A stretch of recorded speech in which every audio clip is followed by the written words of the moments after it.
Everything you have been told about the deepest place on Earth is probably wrong. Not slightly wrong. Not a matter of outdated textbooks that just need a minor revision. Wrong in a way that is fundamental. Wrong in a way that reveals how little we actually understand about life on our own planet, and possibly about life in the universe. If you are like most people, here is the picture you carry in your mind of the Mariana Trench. A lifeless void. An abyss of crushing pressure and permanent darkness, where the water is just above freezing and the weight of the entire ocean presses down on every square inch of seafloor. A place so hostile, so inhospitable that nothing complex could possibly survive there. Maybe some bacteria clinging to rocks. Maybe a few pale, ghostly scavengers drifting through the blackness, living on scraps that fall from the world above. But fundamentally, a dead zone. The deepest point on Earth, imagined as an empty wasteland at the bottom of everything. I carried that picture myself for a long time. It seemed reasonable. It seemed obvious even. After all, the conditions down there are so far beyond what we consider normal for life that calling it hostile feels like an understatement. The pressure alone would crush a nuclear submarine like a soda can. The darkness is absolute and permanent. The cold is relentless. Why would anything complex choose to live there, and how could it possibly manage if it tried? But here is what actually happened when scientists finally looked carefully enough. In March of 2025, a study published in the journal Cell reported the results of a project called MEER, the Mariana Trench Environment and Ecology Research Initiative. This was not a single dive, or a handful of samples. It was systematic. Researchers from Shanghai Jiaotong University, the University of Copenhagen, and the Lawrence Berkeley National Laboratory sent submersibles on 33 separate dives into the trench, collecting 1,648 individual sediment samples from depths ranging from 6,000 metres to nearly 11,000 metres.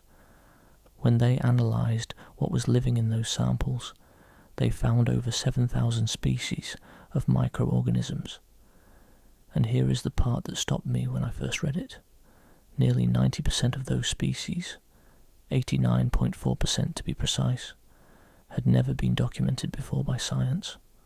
Not in any ocean, not in any database, not in any laboratory or research paper anywhere on Earth. 7,000 species of living things, and almost all of them were completely new to us. We sent submersibles to the deepest trench on our planet, and found a world of organisms that we did not know existed. And that was just the microbial life. That was just the invisible layer. A few months later, in July of 2025, a study published in the journal Nature reported something that went even further. Using the Chinese deep-sea submersible Fenduje, which translates to striver, researchers conducted 23 dives into Hadal trenches across the western Pacific. What they discovered were the deepest and most extensive animal communities ever observed on Earth. Not microbes, not bacteria, animals. Thousands of tube worms with scarlet-tipped tentacles and thick-shelled clams, living at depths between 5,800 and 9,533 metres beneath the surface of the Pacific Ocean. These creatures were not merely surviving in some diminished, desperate way. They were flourishing. Dense colonies of them, hundreds of individuals packed into single square metres, spread across more than 2,500 kilometres of seafloor, thriving almost 6 miles down, in conditions that every biology textbook written before this century said should be impossible for complex animal life. The Mariana Trench is not the dead zone we imagined. It is one of the most alien ecosystems on our planet. And when I say alien, I am not using that word loosely or for dramatic effect. NASA astrobiologists are studying the organisms in the Mariana Trench right now, today, as models for what might be living under the ice of Jupiter's moon Europa and Saturn's moon Enceladus. The creatures at the bottom of our ocean have become our best guide for imagining what life might look like on other worlds. What we find in the deepest places of our own planet is shaping how we search for life across the solar system. That is a remarkable sentence to be able to say. And it is true. So tonight I want to take you on a journey to the deepest place on Earth, not the version of it you have seen in passing references or imagined from old documentaries. The real version, the one that has only come into focus in the last few years and that continues to surprise the researchers who study it most closely. By the time we are finished, you will understand what the Mariana Trench actually is in geological terms, how it formed and why it exists where it does.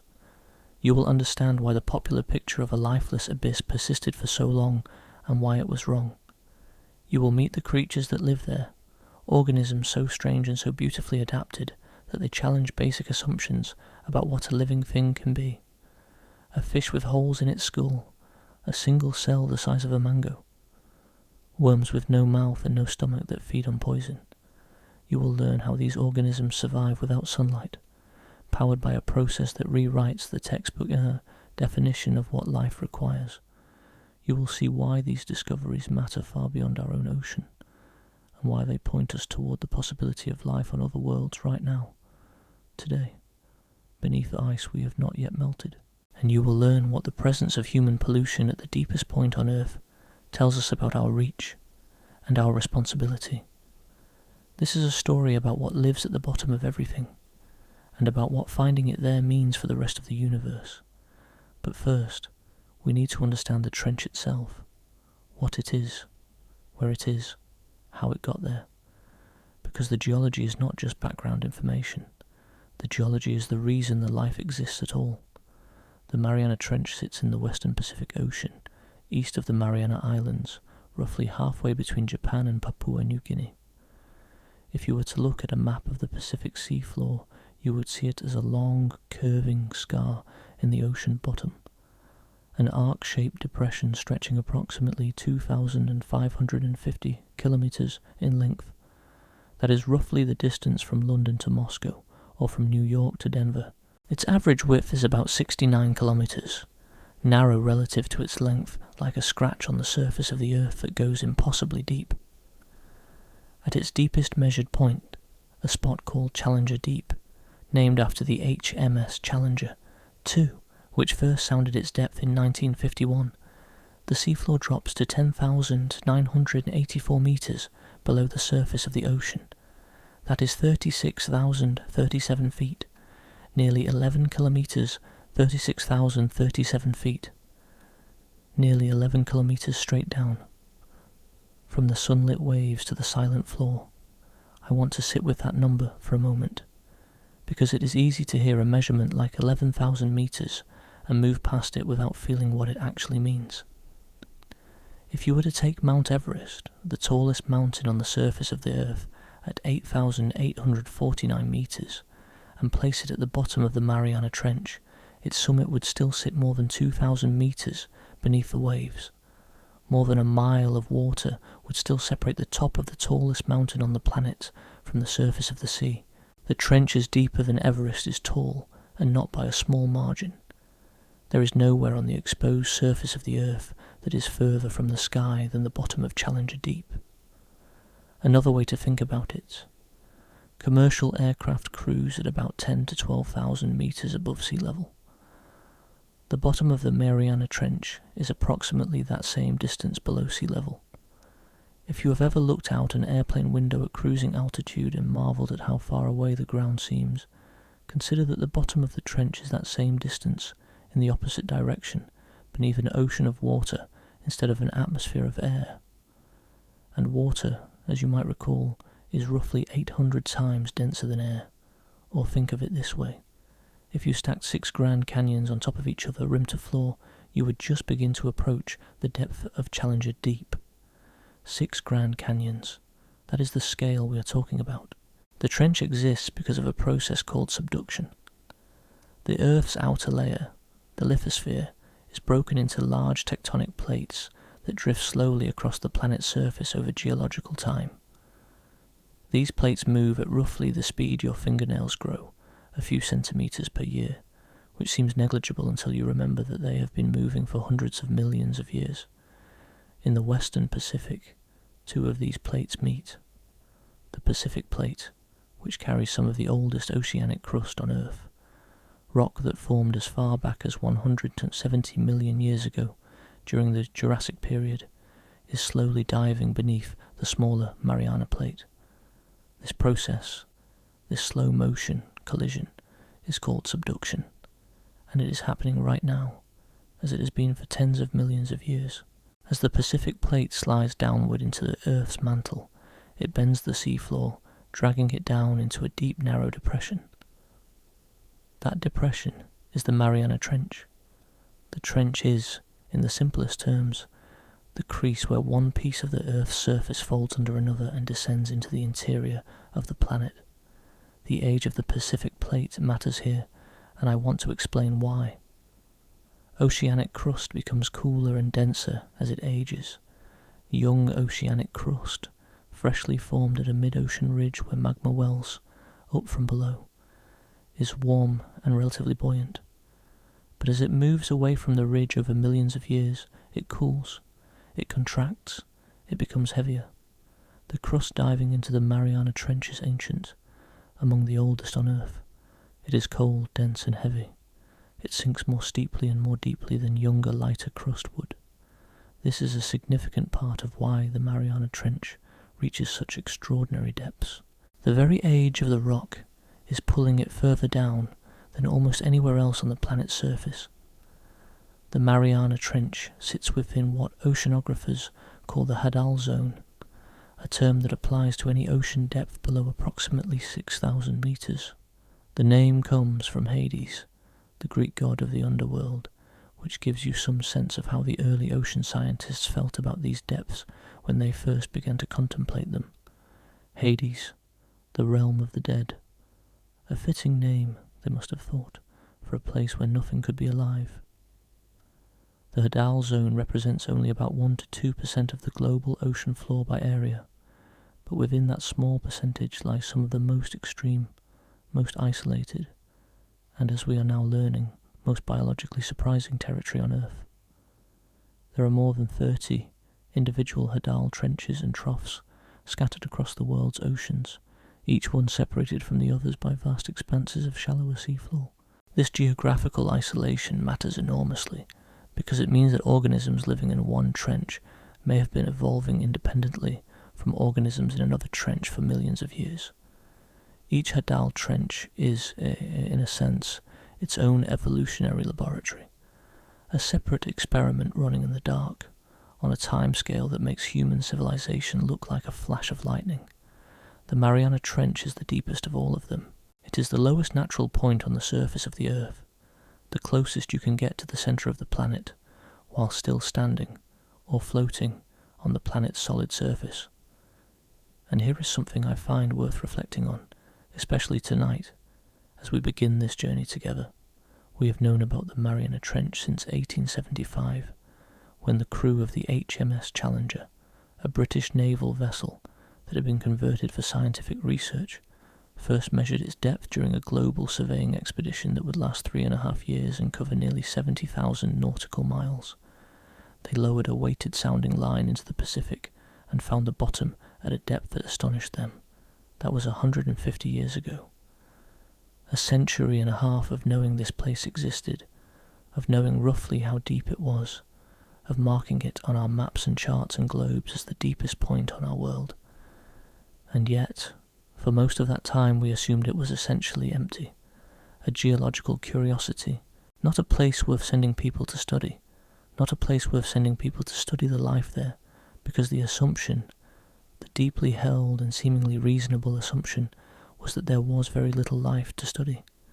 That assumption was wrong, profoundly, spectacularly wrong, but it was not unreasonable. And understanding why scientists believed what they believed, and why they were willing to leave the trench largely unexplored for so long, requires understanding what the conditions are actually like down there, what pressure does to a living cell, what permanent darkness means for the energy that powers ecosystems, what near freezing cold and total isolation do to the possibilities of biology. Because the conditions at the bottom of the Mariana Trench are, by any surface standard, incompatible with complex life. Everything we knew about biology at the time suggested that nothing elaborate should be able to function in that environment. And for a long time, the very few observations we had seemed to confirm that expectation.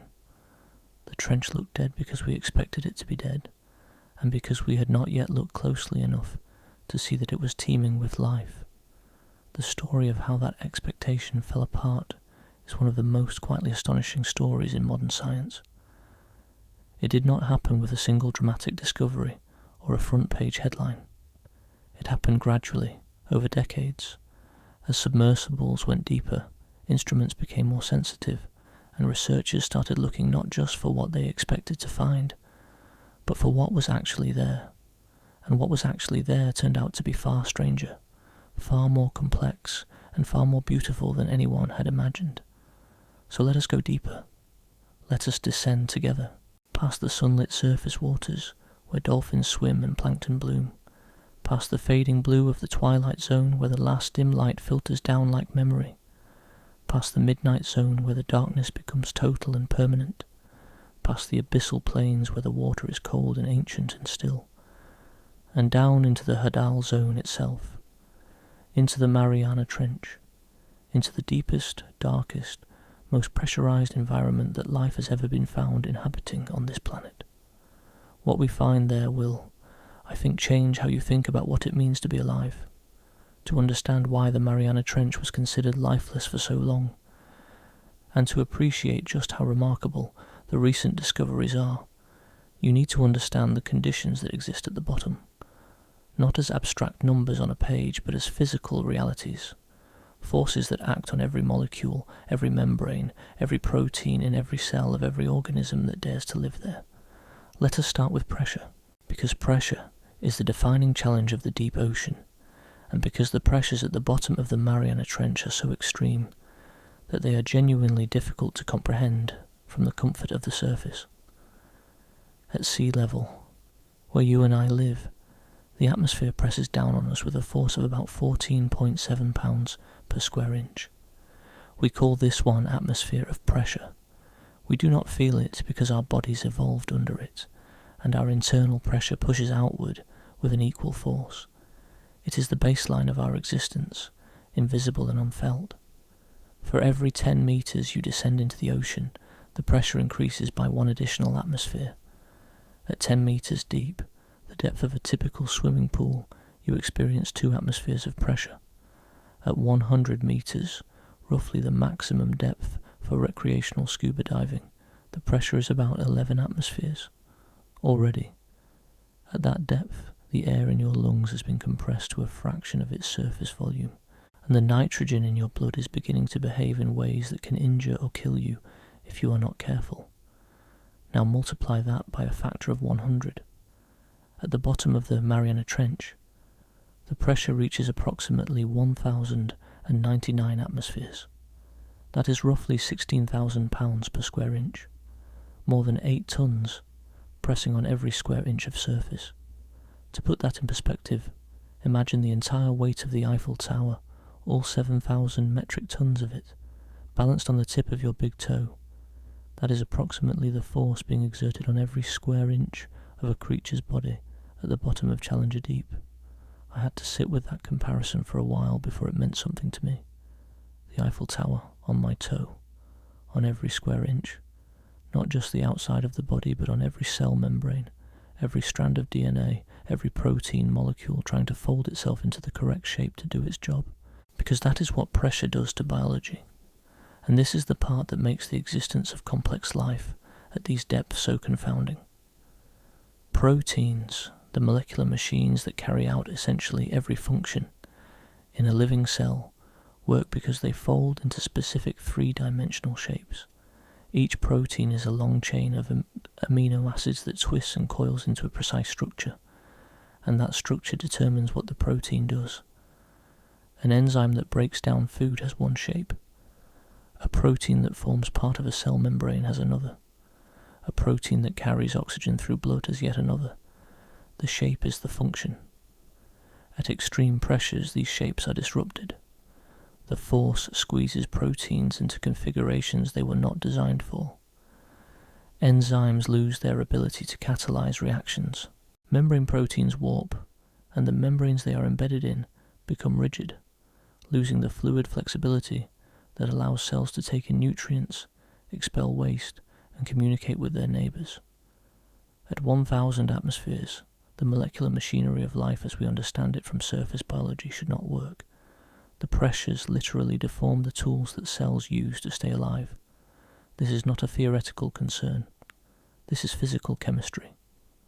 And it is why, for decades, the scientific assumption was that complex life at Hadal depths was either impossible or limited to a handful of highly specialized, extremely simple organisms.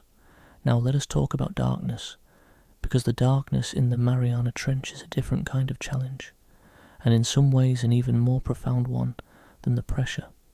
Sunlight penetrates the ocean to a depth of roughly 200 meters. This upper layer, called the photic zone, is where photosynthesis happens, where phytoplankton converts sunlight into chemical energy, where the vast majority of the ocean's primary productivity occurs. Below 200 meters, the light fades rapidly. By 1,000 meters, the ocean is in what scientists call the aphotic zone. No light, none, not dim light, not filtered light, absolute, permanent, unbroken darkness.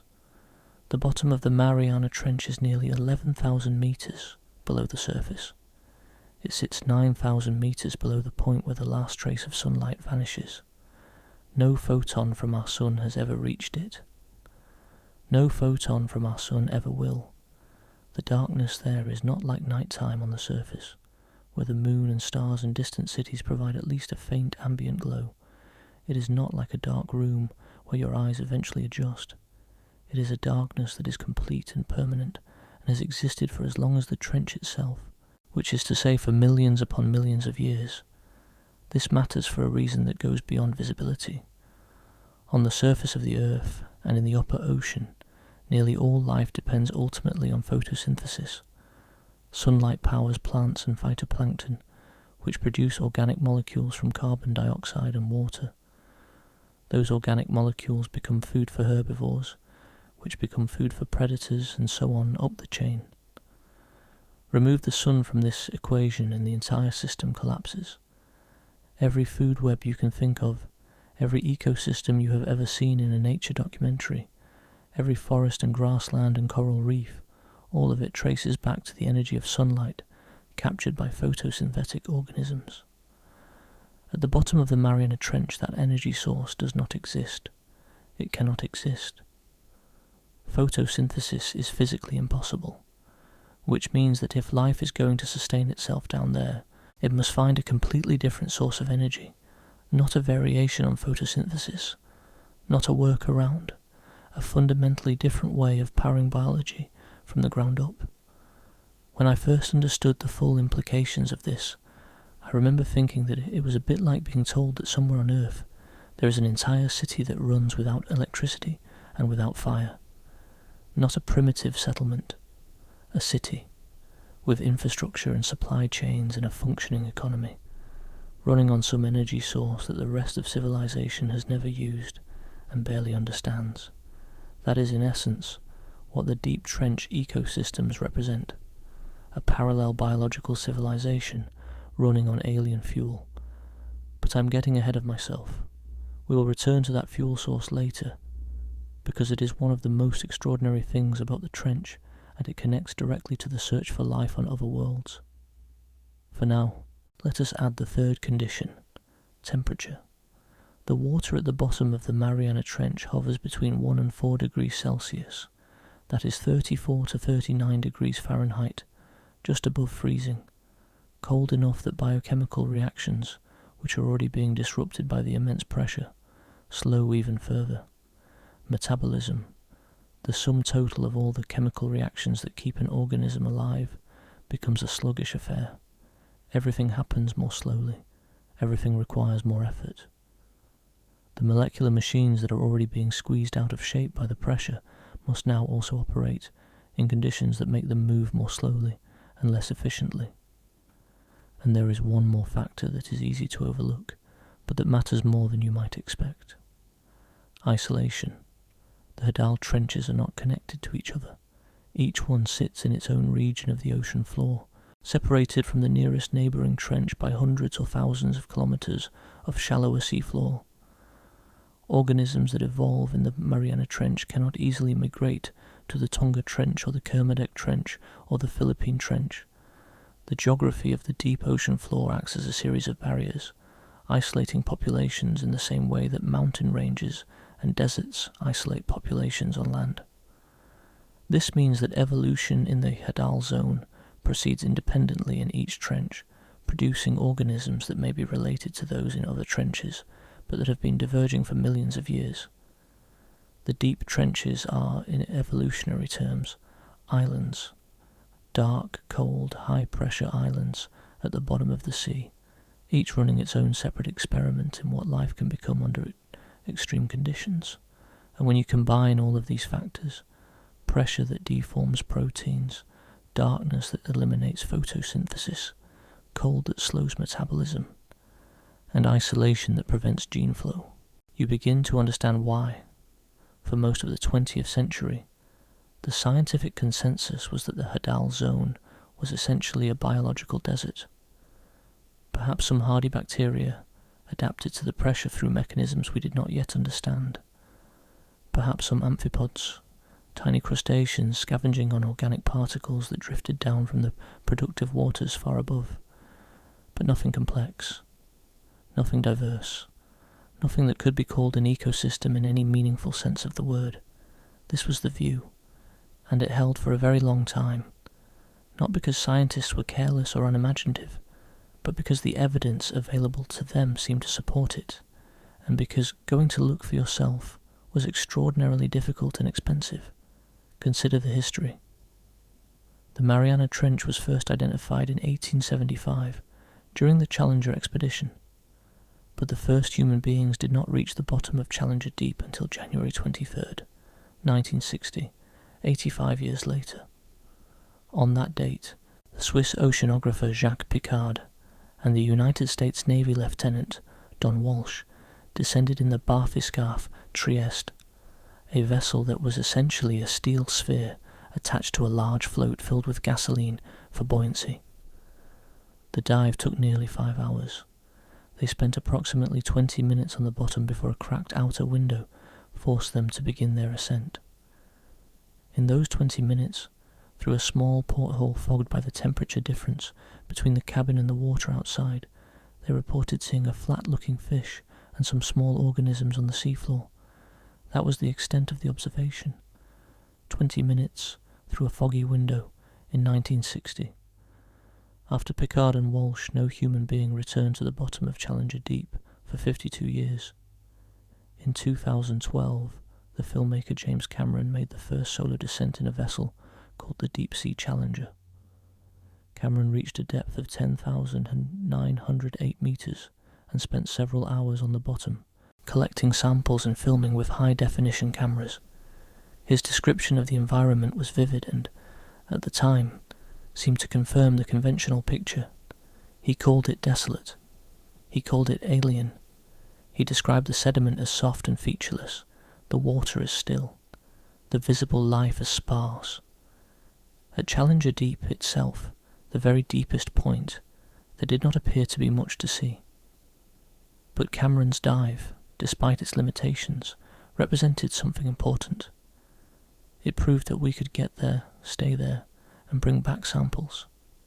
It proved that the technology existed to begin studying the trench in a systematic way, rather than through occasional, brief, heroic visits. In 2019, the explorer Victor Vescovo made multiple dives in his submersible, the limiting factor, reaching a depth of 10,927 meters. He observed amphipods and sea cucumbers and, troublingly, a plastic bag and what appeared to be a candy wrapper on the seafloor at the deepest point on Earth.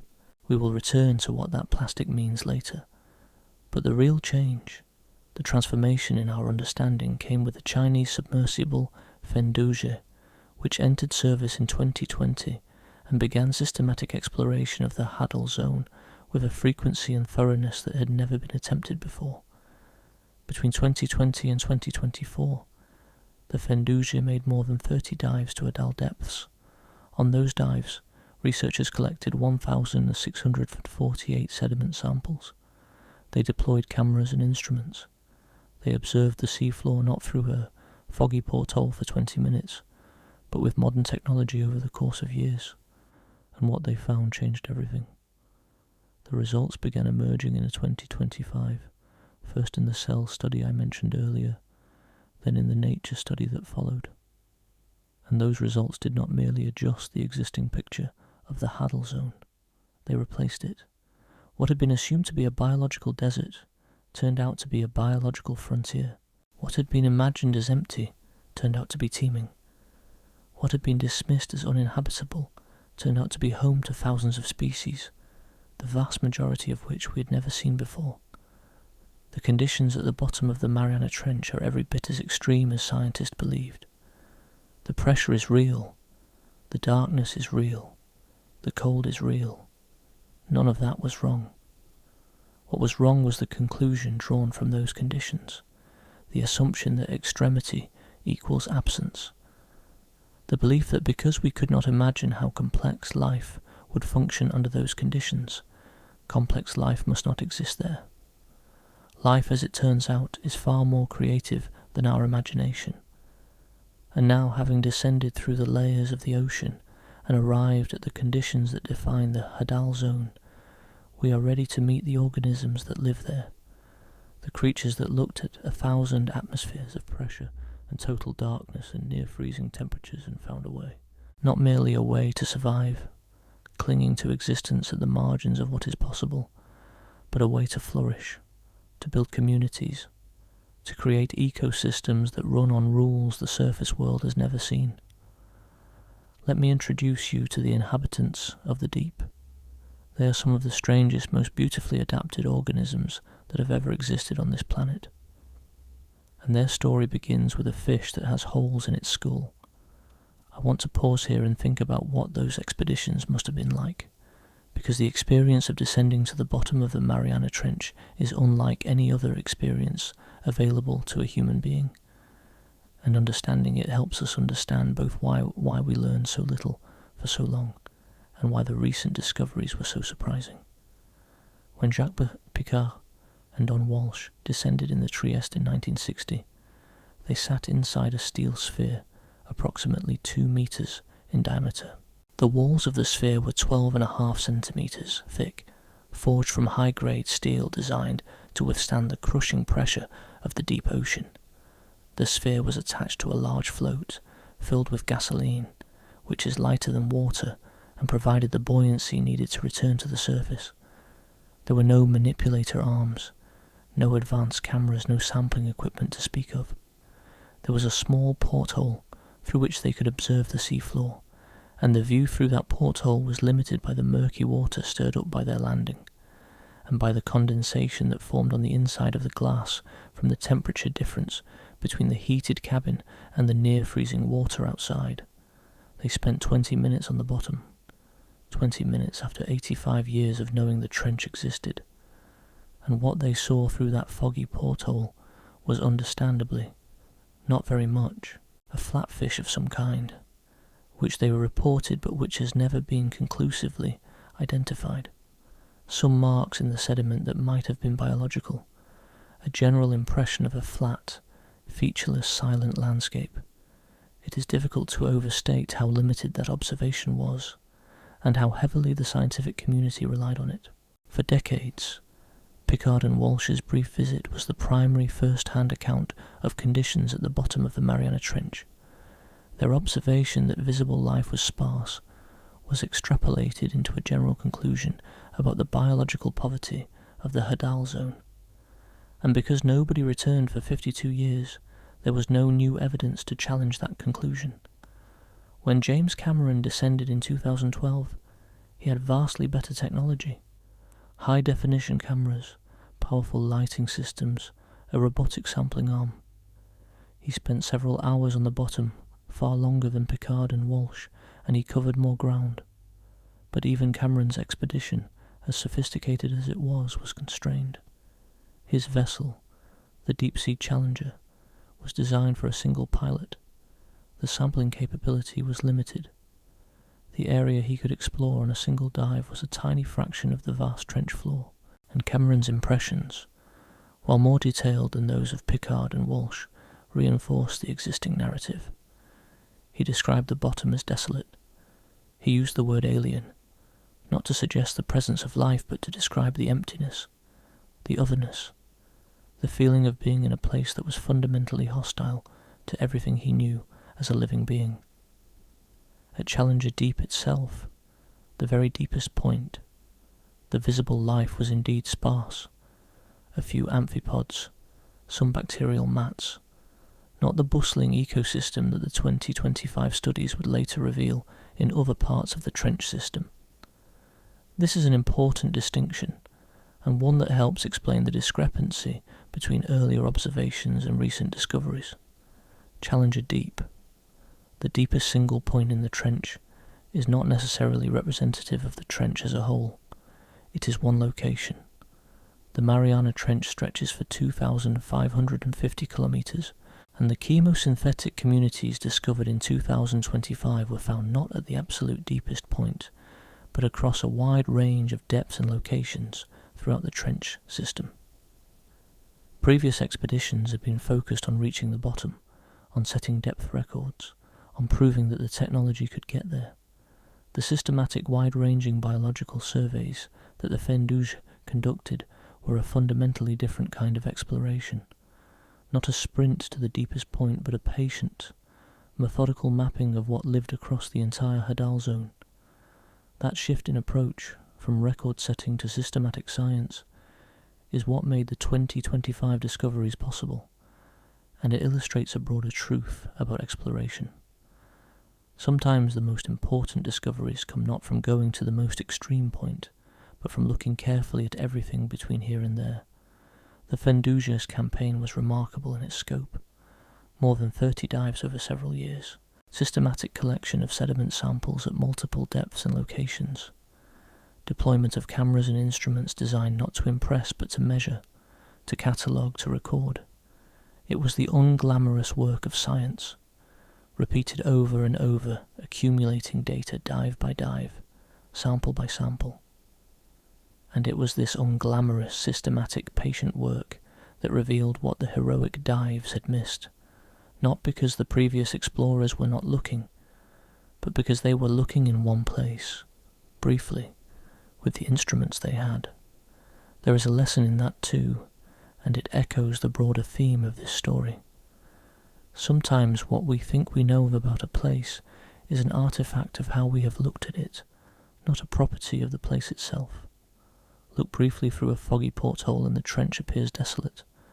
Look systematically with modern instruments and the trench appears to be teeming with life. The trench did not change. Our way of looking at it did. And so by the mid-2000s, the picture had fundamentally shifted. The trench was no longer the biological desert of our assumptions.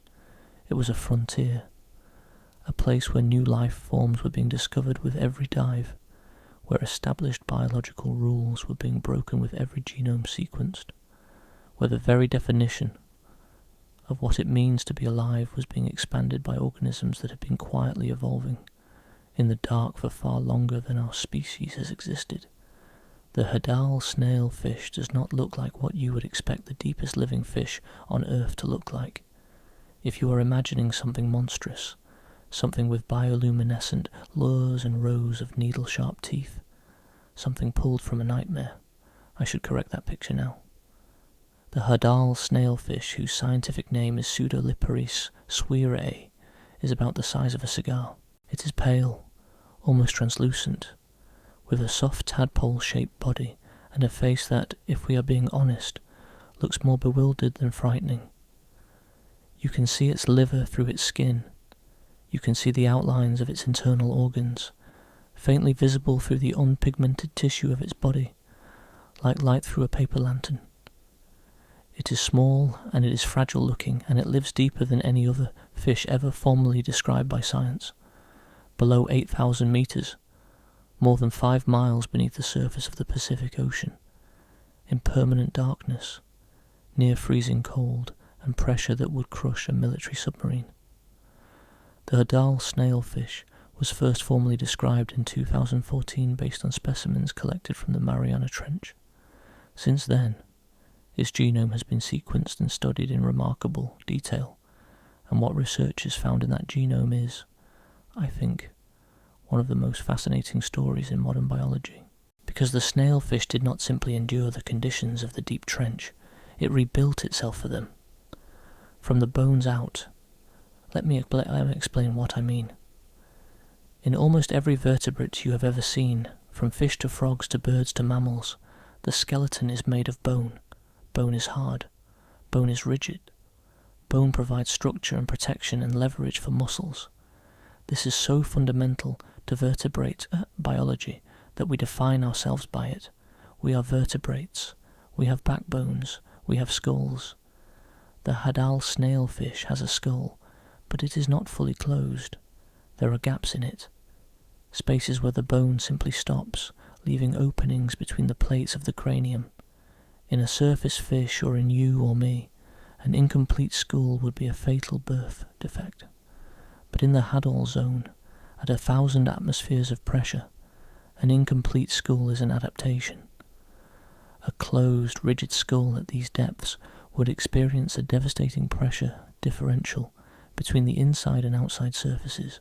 The gaps allow pressure to equalize. The skull flexes instead of resisting.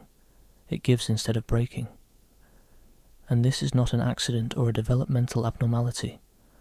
Researchers identified the mechanism, a gene called BGLAP, which in other vertebrates is responsible for triggering the calcification of cartilage into hard bone, carries a mutation in the Hadal snailfish that prevents this process from completing.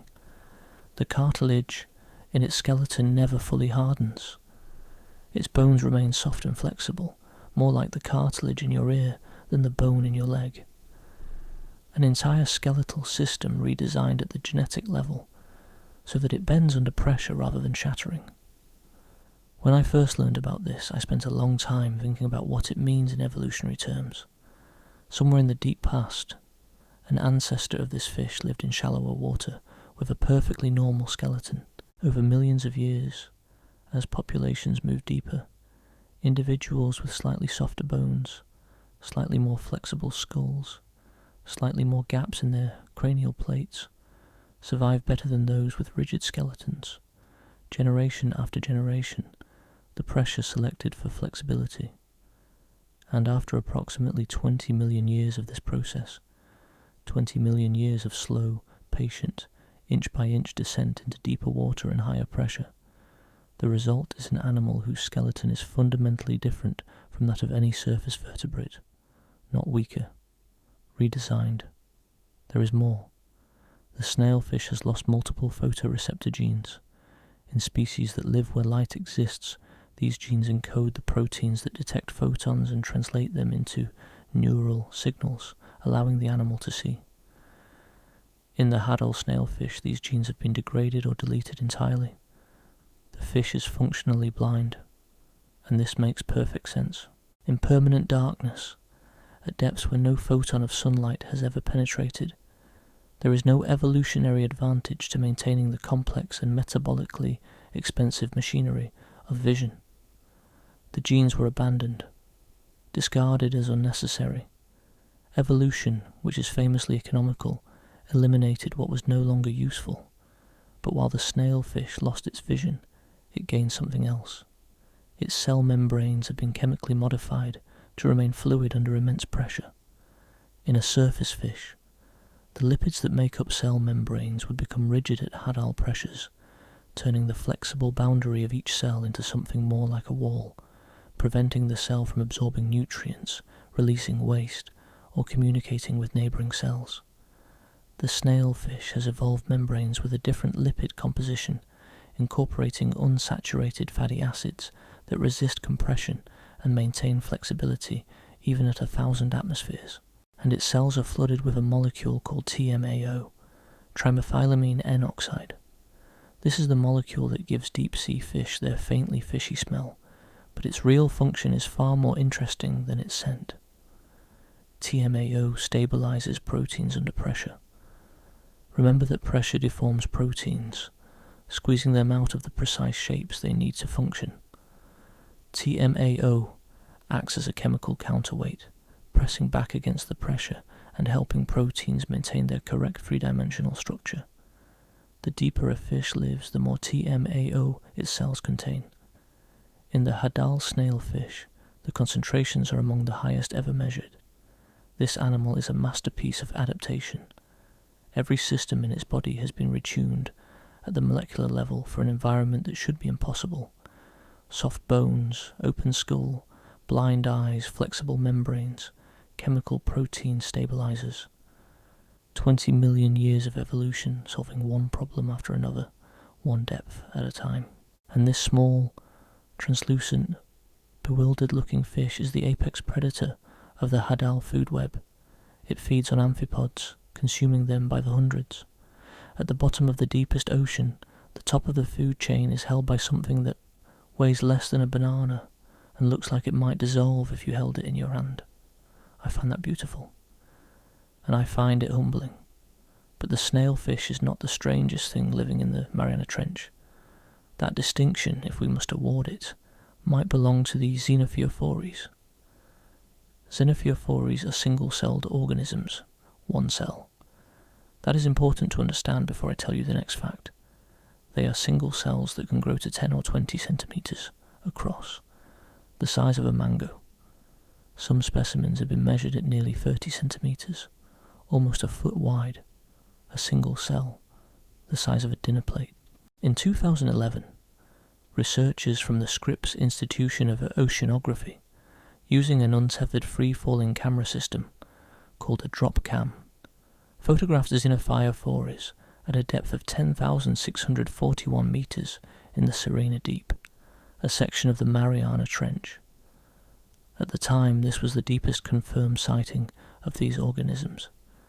They were just sitting there on the sediment, enormous by the standards of single-celled life, going about whatever business a giant cell goes about at the bottom of the world. Their name, Xenophyophore, means bearer of foreign bodies, and the name is apt. These organisms build elaborate external structures called tests, using particles of sediment, mineral grains, and the discarded shells of other organisms. They glue these materials together with organic cement, constructing shapes that can be flat and disc-like, spherical, lumpy, or branching. The test is what you see when you look at a xenophyophore. The actual living protoplasm, the biological material of the cell itself, constitutes less than 1% of the total volume. The organism is, in a sense, a tiny amount of life living inside an enormous house that it built from the materials around it. And what a house it is. The tests of the xenophyophores serve as habitat for other organisms. Tiny multicellular creatures, nematodes and other invertebrates, live within the crevices and chambers of the test structure. A single giant cell creating an ecosystem within its own body, an apartment complex built and maintained by a single organism that is itself nothing more than one cell, with a lot of ambition. Xenophyophores have another property that is worth mentioning. They concentrate heavy metals within their bodies, lead, uranium, mercury, barium, in quantities that would be toxic to almost any other organism. They seem not merely tolerant of these metals, but actively capable of sequestering them, pulling them out of the sediment and incorporating them into their tissues and structures. Why they do this is not fully understood, but they do it, and they have been doing it for a very long time, in the deepest and most metal-rich sediments on Earth, the largest known single-celled organisms in existence, building mineral houses on the abyssal seafloor, hosting communities of multicellular life within their structures, concentrating poisons as if they were nutrients, living at depths below 10,000 meters, in darkness and cold and crushing pressure, and apparently thriving. When scientists first described xenophyophores, there was genuine uncertainty about what kingdom of life they belonged to. They were too strange to categorize easily. They have since been placed among the foraminifera, a group of amoeba-like protists, but even that classification feels insufficient for organisms this unusual. They are, in the truest sense, alien by the standards of surface biology. Now let me tell you about the amphipods, because they are the most abundant animals in the Hadal Zone, and they play a role in this story that goes beyond their own biology. Amphipods are small crustaceans, relatives of the shrimp and crabs you might see at a seafood market, though they look quite different. Most Hadal amphipods are tiny, a few centimetres long, pale, and adapted to lives spent scavenging in permanent darkness. The most common species in the Mariana Trench is Hirondelia gigas, found at depths from 6,800 to 11,000 metres. They are the clean-up crew of the deep, feeding on organic debris that sinks from the upper ocean, the slow rain of dead plankton and fish carcasses and other biological material that oceanographers poetically call marine snow. But not all Hadal amphipods are small. One species, Alitella gigantea, can grow to 34 centimetres, about 13 inches long. That is an enormous amphipod by any standard, and finding it in the deep trench was unexpected. More surprising still, genetic studies have shown that amphipod populations in geographically separated trenches are not completely isolated from each other. There is evidence of population exchange across trenches, separated by thousands of kilometres. How these tiny organisms travel between isolated deep-sea environments, crossing vast stretches of shallower ocean floor that should act as impassable barriers, is not yet well understood. But they do it, somehow, across distances that seem impossible for creatures of their size. Gene flow occurs. And then there are the creatures that were discovered most recently, the ones that forced the most dramatic revision of our understanding. In July of 2025, the Fenduja submersible documented communities of tube worms and bivalve mollusks at depth between 5,800 and 9,533 metres. This was not a sighting of a few scattered individuals. These were dense, thriving communities. In some areas, researchers counted more than 290 clams per square metre, fields of them, aggregations that rivaled the density of mussel beds in shallow water, and the tube worms with their scarlet-tipped tentacles extending from white tubes anchored to the seafloor created three-dimensional structures that sheltered entire communities of smaller organisms within and around them. Forests of worms, cities of clams at depths approaching 10,000 metres. But here is the detail that matters more than any other.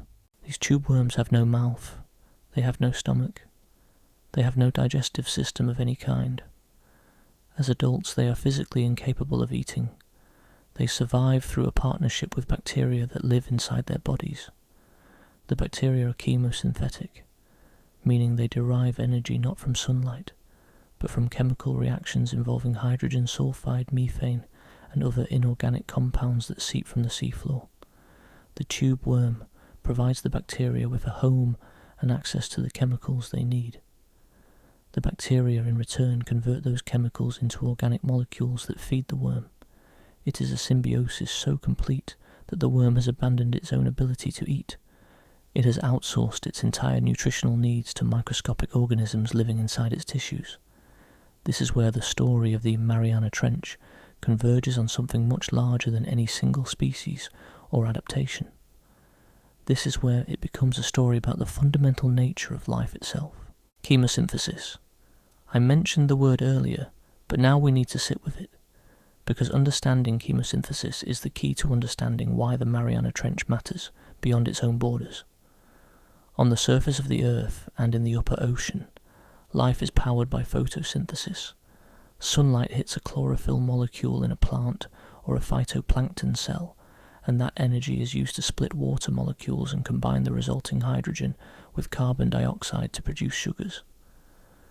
Those sugars are the base currency of surface biology. Everything eats plants, or eats something that ate plants, or eats something that ate something that ate plants. Remove the sun and the chain collapses. The entire surface biosphere is, at its foundation, a solar-powered machine.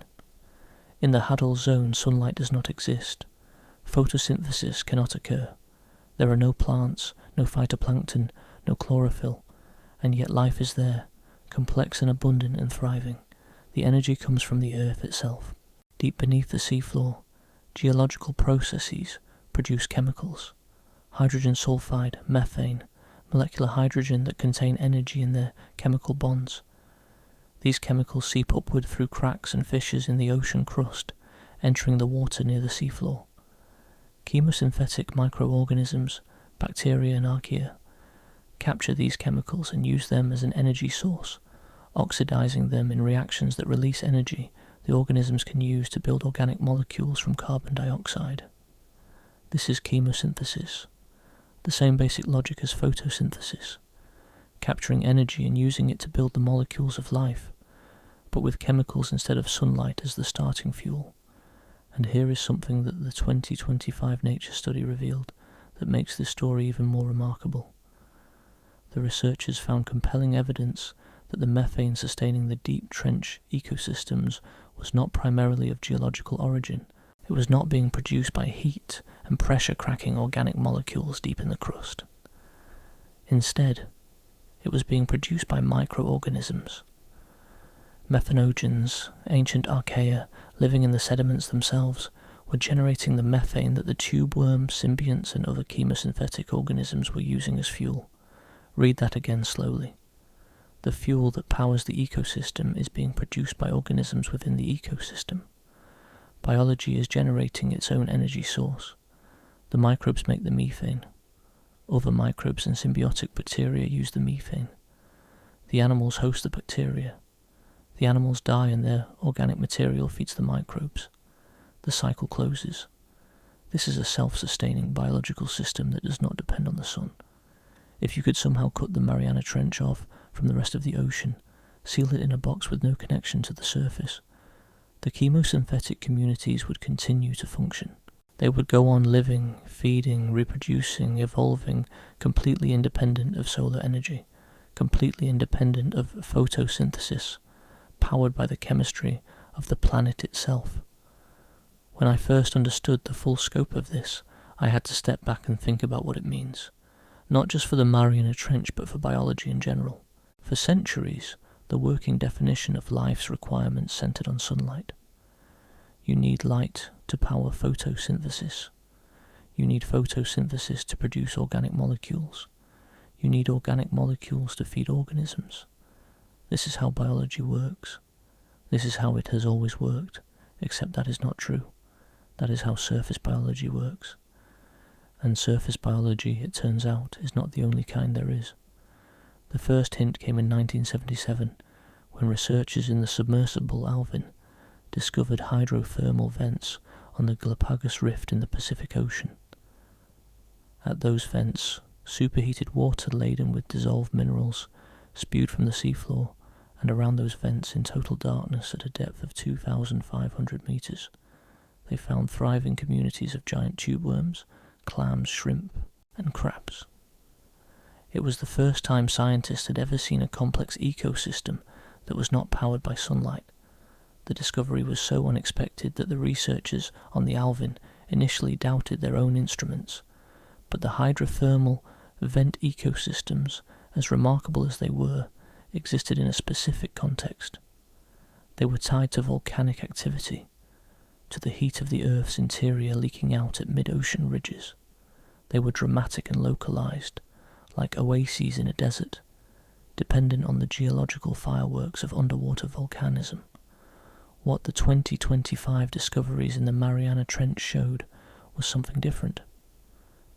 These chemosynthetic communities were not clustered around volcanic vents. They were spread across vast stretches of seafloor, sustained not by dramatic eruptions of superheated water, but by the quiet, steady seepage of chemicals produced by the interaction of water and rock and the metabolic activity of microbes, not oases, not anomalies, ecosystems. Extensive, self-sustaining, apparently ancient, ecosystems running on the planet's own chemistry. This changes what it means to think about where life can exist, and that change has consequences that extend far beyond our own ocean, to moons and planets we have not yet visited, and to the question that has haunted our species for as long as we have looked at the stars. But before we go there, before we follow the thread from the bottom of the Mariana Trench to the icy moons of the outer solar system, I want to pause here for a moment. I want to stay in the trench.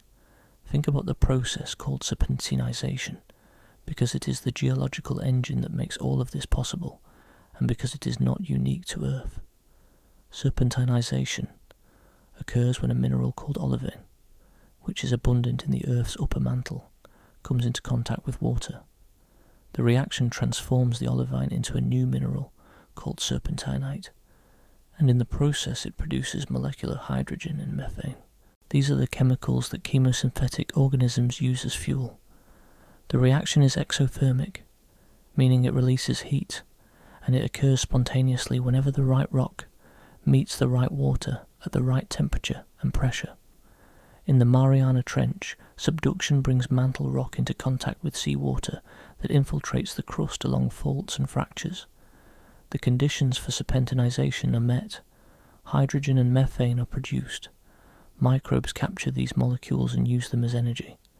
The entire biological system is powered ultimately by a chemical reaction between rock and water. Rock and water, that is all it takes. The right rock and the right water, and you have the foundation for a biosphere that owes nothing to the sun. I want you to hold that thought as we continue. Rock and water, because those two ingredients are not rare in the universe. They are, in fact, extraordinarily common, and the places where they meet, in the right conditions, may be home to more life than we have ever imagined.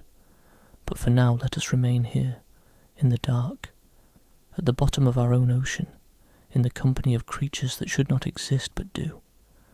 A translucent fish with an open skull and no eyes, a single cell the size of a mango that builds mineral castles and concentrates uranium.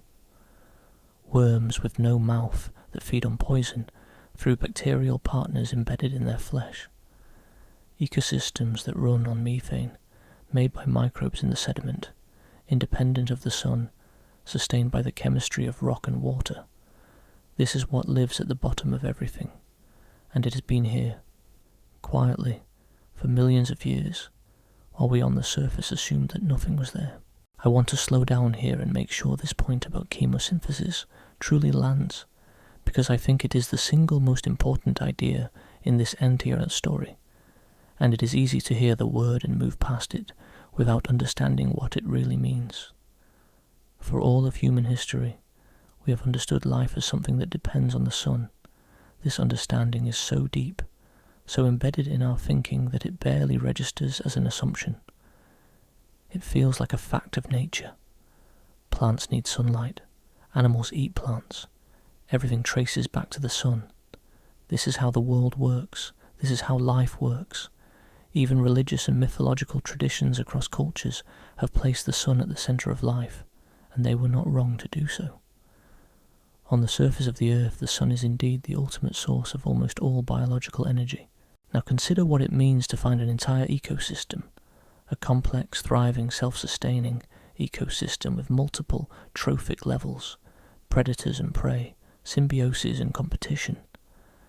An ecosystem with all the hallmarks of biological maturity and diversity that has absolutely nothing to do with the sun.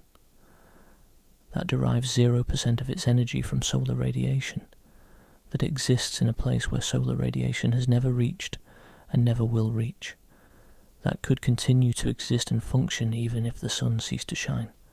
This is not a minor discovery. This is not a footnote. This is a fundamental expansion of what life means and where life can exist. It tells us that the sun is one way to power biology, but it is not the only way. The planet itself, the geology, the chemistry of rock and water, is another way, and this other way does not require any particular relationship to a star. It requires only the right minerals and the right liquid, interacting in the right way, and microorganisms capable of capturing the energy released by that interaction. When the first hydrothermal vent communities were discovered in 1977 on the Galapagos Rift, the scientific reaction was shock, genuine shock. The researchers aboard the submersible Alvin had gone down expecting to find warm water and perhaps some chemical signatures from volcanic activity. Instead, they found a garden. Giant tube worms, some nearly 2 meters long, with vivid red plumes waving in the superheated water, clouds of shrimp, fields of mussels and clams, crabs scuttling across rocks coated in bacterial mats. All of this in total darkness, at 2,500 meters depth, clustered around vents where water heated to over 350 degrees Celsius was blasting out of the seafloor. The senior scientists on the expedition later described the moment as one of the most surprising in the history of ocean science. Clyde Roper, a zoologist who was part of the early analysis team, reportedly said something to the effect of, "This changes everything we thought we knew about where life can exist." And he was right. It did change everything. But it took decades for the full implications to sink in, and even then, vent communities were treated as exotic anomalies, extreme life in extreme environments, not as a fundamentally different model of how biology can operate. What the 2025 Mariana Trench discoveries added to this picture was the realization that chemosynthetic ecosystems are not limited to volcanic hotspots. They are not dependent on the dramatic localized geology of mid-ocean ridges where tectonic plates are pulling apart and magma is welling up from below. They can exist in the cold, quiet, vast expanses of Hadal trenches, sustained not by volcanic fireworks but by the slow, steady chemistry of serpentinization and microbial methanogenesis. The fuel is not coming from the Earth's dramatic volcanic interior. It is coming from the quiet reaction of common minerals with ordinary water, a reaction that can occur wherever the right rock meets the right liquid, and that is what transforms this discovery from interesting to profound. Hydrothermal vents are geologically specific. They occur at mid-ocean ridges and subduction zones, in places where volcanic activity brings heat and chemicals to the seafloor. They are relatively rare, but the conditions for serpentinization, the reaction of olivine with water, are far more common. Olivine is one of the most abundant minerals in the Earth's mantle. Water is, well, water. Wherever these two meet, under the right conditions, the reaction can proceed and energy can be produced. This means that the potential for chemosynthetic life is not limited to a few volcanic oases on the ocean floor. It extends, in principle, to any place where rock and water interact in the right way. On Earth, that includes not just mid-ocean ridges and Hadal trenches, but potentially vast areas of the ocean crust, where seawater infiltrates fractured rock. And beyond Earth, it includes any world with liquid water and the right geological composition. The Mariana Trench is, in this sense, not an anomaly. It is an example of what happens when the conditions for chemosynthesis are met. And the answer is, life happens. Complex, diverse, abundant, beautiful life. Life that does not ask for sunlight. Life that does not require a star. Now I want to take you somewhere else. Not deeper into the ocean, but outward. Past the surface of the Earth, past the atmosphere, past the moon, past Mars, past the asteroid belt, and out into the cold, distant reaches of the outer solar system. Because the story of the Mariana Trench does not end at the bottom of the Pacific Ocean. It extends, in ways that are both scientifically rigorous and philosophically profound, to moons orbiting Jupiter and Saturn, and to the question of whether we are alone in the universe. This is not speculation. This is not science fiction dressed up in scientific language. The connection between the Mariana Trench and the search for extraterrestrial life is explicit, documented, and actively being pursued by some of the most serious research institutions on Earth, including NASA. Let me explain how we got from the bottom of the ocean to the outer solar system, because the chain of reasoning is important, and because it begins with a simple observation that changes everything once you understand its implications. The observation is this: life in the Mariana Trench does not need the sun. It runs on chemistry, on the reaction between rock and water, on the metabolic creativity of microorganisms that can extract energy from hydrogen sulfide and methane and molecular hydrogen, chemicals produced by the geology of the planet itself. These organisms have built a complex, self-sustaining biosphere in total darkness, at crushing pressure, in near freezing cold, and they have done it without any input from the star that powers the rest of Earth's biology. Now ask yourself a question. Where else in the solar system do you find the conditions that support this kind of chemistry? Where else do you find liquid water in contact with rock at pressures and temperatures where serpentinization and other energy-producing reactions could occur? Where else might chemosynthetic life be possible? The answer, it turns out, is not nowhere.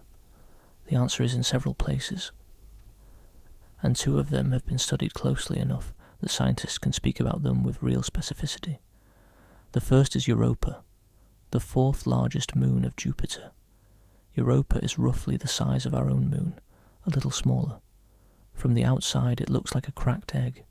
Its surface is covered in a shell of water, ice, smooth and bright and crisscrossed with long, reddish-brown fractures that give it the appearance of something under enormous stress, which it is. Europa orbits Jupiter at a distance of about 670,000 kilometers, and Jupiter's immense gravitational field, along with the gravitational pull of the other large moons, subjects Europa to constant tidal flexing. The moon is being squeezed and stretched as it orbits, and this flexing generates heat in its interior through friction. That heat is important, because beneath Europa's ice shell, heated by this tidal friction, there is liquid water, an ocean, not a small pocket of meltwater, a global ocean estimated to contain roughly 2 to 3 times the volume of all the water on Earth, beneath an ice shell that may be 10 to 30 kilometers thick. This ocean has been liquid for billions of years, kept warm not by the sun, which is too distant to provide significant heat at Jupiter's orbit, but by the gravitational energy of Jupiter itself. When I first encountered this fact, I found it quietly staggering. There is more liquid water on Europa than on Earth, an entire ocean hidden beneath ice in the cold outer reaches of the solar system, where the sun is little more than a bright star in the sky, and it has been there for a very long time. But liquid water alone is not enough for life. Life also requires energy and chemistry, and this is where the Mariana Trench connection becomes direct and undeniable. There is strong evidence that Europa's ocean is in contact with a rocky seafloor. If that is the case, and most models suggest it is, then the same serpentinization chemistry that powers the Mariana Trench ecosystems could be occurring on Europa. Rock meets water, olivine reacts with the liquid ocean, hydrogen and methane are produced, and if those chemicals are being produced, then the energy source that sustains chemosynthetic life on Earth, life that does not need the sun, would also exist on Europa.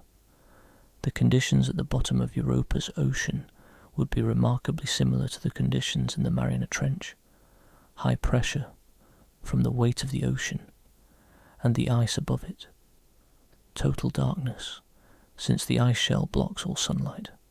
Cold temperatures, though the tidal heating may produce hydrothermal vents or warm zones along the seafloor, and a chemical environment shaped by the interaction of rock and water, the same interaction that produces the fuel for Earth's deep ocean ecosystems. NASA astrobiologist Kevin Hand, who was part of the team that accompanied James Cameron's 2012 dive to the bottom of the Mariana Trench, put it this way. He said that the Mariana Trench discoveries offer a glimpse of how life might exist billions of miles away from us, right now. Not might have existed in the past. Might exist right now, today, at this moment, in an ocean we have never seen, on a moon we have only begun to study. James Cameron himself, reflecting on what he saw at the bottom of Challenger Deep, described it as a glimpse back through time 4 billion years, to the dawn of life itself. He was referring to the widely held scientific hypothesis that life on Earth may have originated not at the sunlit surface, but in the deep ocean, at hydrothermal vents and chemical seeps, where the energy of the planet's geology provided the fuel for the first metabolic reactions. The chemistry that sustains the Mariana Trench today may be the same chemistry that gave rise to all life on Earth billions of years ago.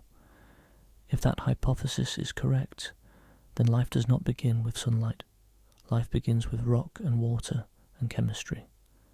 And if that is how life begins, then it can begin anywhere those conditions exist, including on Europa. NASA's Europa Clipper spacecraft launched in October of 2024 and is scheduled to arrive at Jupiter in 2030. When it gets there, it will make dozens of close flybys of Europa, using ice-penetrating radar, magnetometers, spectrometers and cameras to study the moon's ice shell, its ocean, and its potential for supporting life. It will not land on the surface or drill through the ice. It will not look for organisms directly, but it will assess whether the conditions for life exist, whether there is liquid water in contact with rock, whether the chemistry is right, whether the energy is there, and the framework it will use to evaluate those conditions has been built, in significant part, on what we have learned from the deepest places in our own ocean. The second world I want to tell you about is Enceladus, a small moon of Saturn, and in some ways Enceladus is even more tantalizing than Europa. Enceladus is tiny, about 500 kilometers in diameter, roughly the distance from New York to Pittsburgh. It orbits Saturn within the planet's outermost ring, the E-ring, and for a long time it was considered unremarkable. A small, icy moon, one of dozens orbiting Saturn, not particularly interesting. That changed in 2005 when the Cassini spacecraft, which had arrived at Saturn the year before, flew past Enceladus and photographed something extraordinary. Enormous plumes of water vapour and ice particles were erupting from fractures near the moon's south pole, shooting hundreds of kilometres into space. Enceladus was venting its interior into the vacuum of space, and what it was venting was water. Subsequent analysis of those plumes revealed more. The water contained sodium chloride, a salt, at concentrations consistent with a subsurface ocean. It contained silica nanoparticles, tiny grains of silicon dioxide that form when hot water interacts with rock at temperatures above about 90 degrees Celsius. The only known way to produce these particles is through hydrothermal activity, hot water flowing through rock on a seafloor. The Cassini data was telling us that Enceladus not only has a subsurface ocean, but that the ocean has an active rocky seafloor with hydrothermal vents, the same kind of environment where life thrives on Earth, both at mid-ocean ridges and, as we now know, in the deepest Hadal trenches. And then came the detection that made astrobiologists sit up very straight. In the plumes of Enceladus, Cassini detected methane, not a trace amount, enough methane that when researchers modelled the possible sources, they found it difficult to explain through known geological processes alone. A study published in Nature Astronomy examined all the non-biological mechanisms that could produce the observed methane concentrations and concluded that none of them were sufficient. The researchers did not claim that the methane was biological. They are careful scientists and they stated their conclusion carefully. But what they said was that the presence of biological methanogenesis, methane production by living organisms, was consistent with the data and could not be ruled out. On Earth, methane in the deep ocean is produced by methanogens, the ancient archaea that I described earlier, the microbes that generate the fuel sustaining the Mariana Trench ecosystems. The same organisms, or organisms metabolically similar to them, could potentially exist in the ocean of Enceladus. We do not know that they do, but the conditions appear to permit it, and the chemical signature is consistent with it. Cassini also detected complex organic molecules in the Enceladus plumes, not just methane but larger molecules, molecules with carbon-nitrogen bonds and carbon-oxygen bonds, the kinds of molecules that are associated with biological processes on Earth. Again, not proof of life. Organic chemistry can occur without biology. But another piece of evidence that the ocean of Enceladus is chemically hospitable to life as we understand it. I want to be careful here, because it is easy to leap from possibility to certainty, and the honest answer is that we do not know whether life exists on Enceladus or Europa. We do not have direct evidence. We have not detected organisms. We have not captured biological signals. What we have is a growing body of evidence that the conditions for chemosynthetic life, the kind of life that thrives in the Mariana Trench, exist on these worlds. The water is there, the rock is there, the chemistry appears to be there, the energy sources appear to be there. And what we have learned from the Mariana Trench tells us that when those conditions are met on Earth, life is not just possible. Life is abundant. Life is diverse.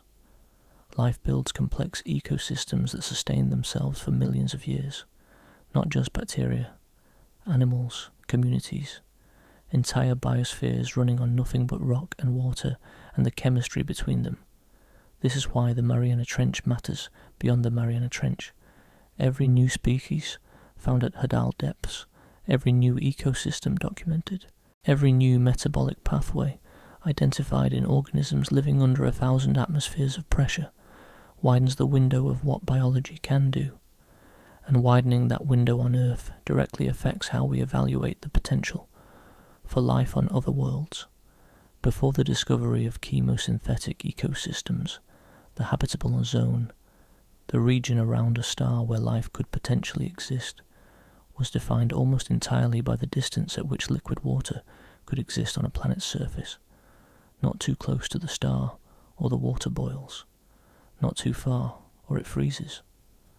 That narrow band, sometimes called the Goldilocks zone, was where we looked for life, and by that definition, the vast majority of the universe was uninhabitable, too cold, too far from any star, too dark. But if life does not require sunlight, if life can be sustained by the chemistry of rock and water in total darkness, then the definition of habitable changes. The habitable zone is no longer a narrow ring around each star. It extends to any world where liquid water exists in contact with rock, regardless of distance from a star, regardless of whether sunlight reaches the surface. Moons orbiting gas giants in the outer solar system.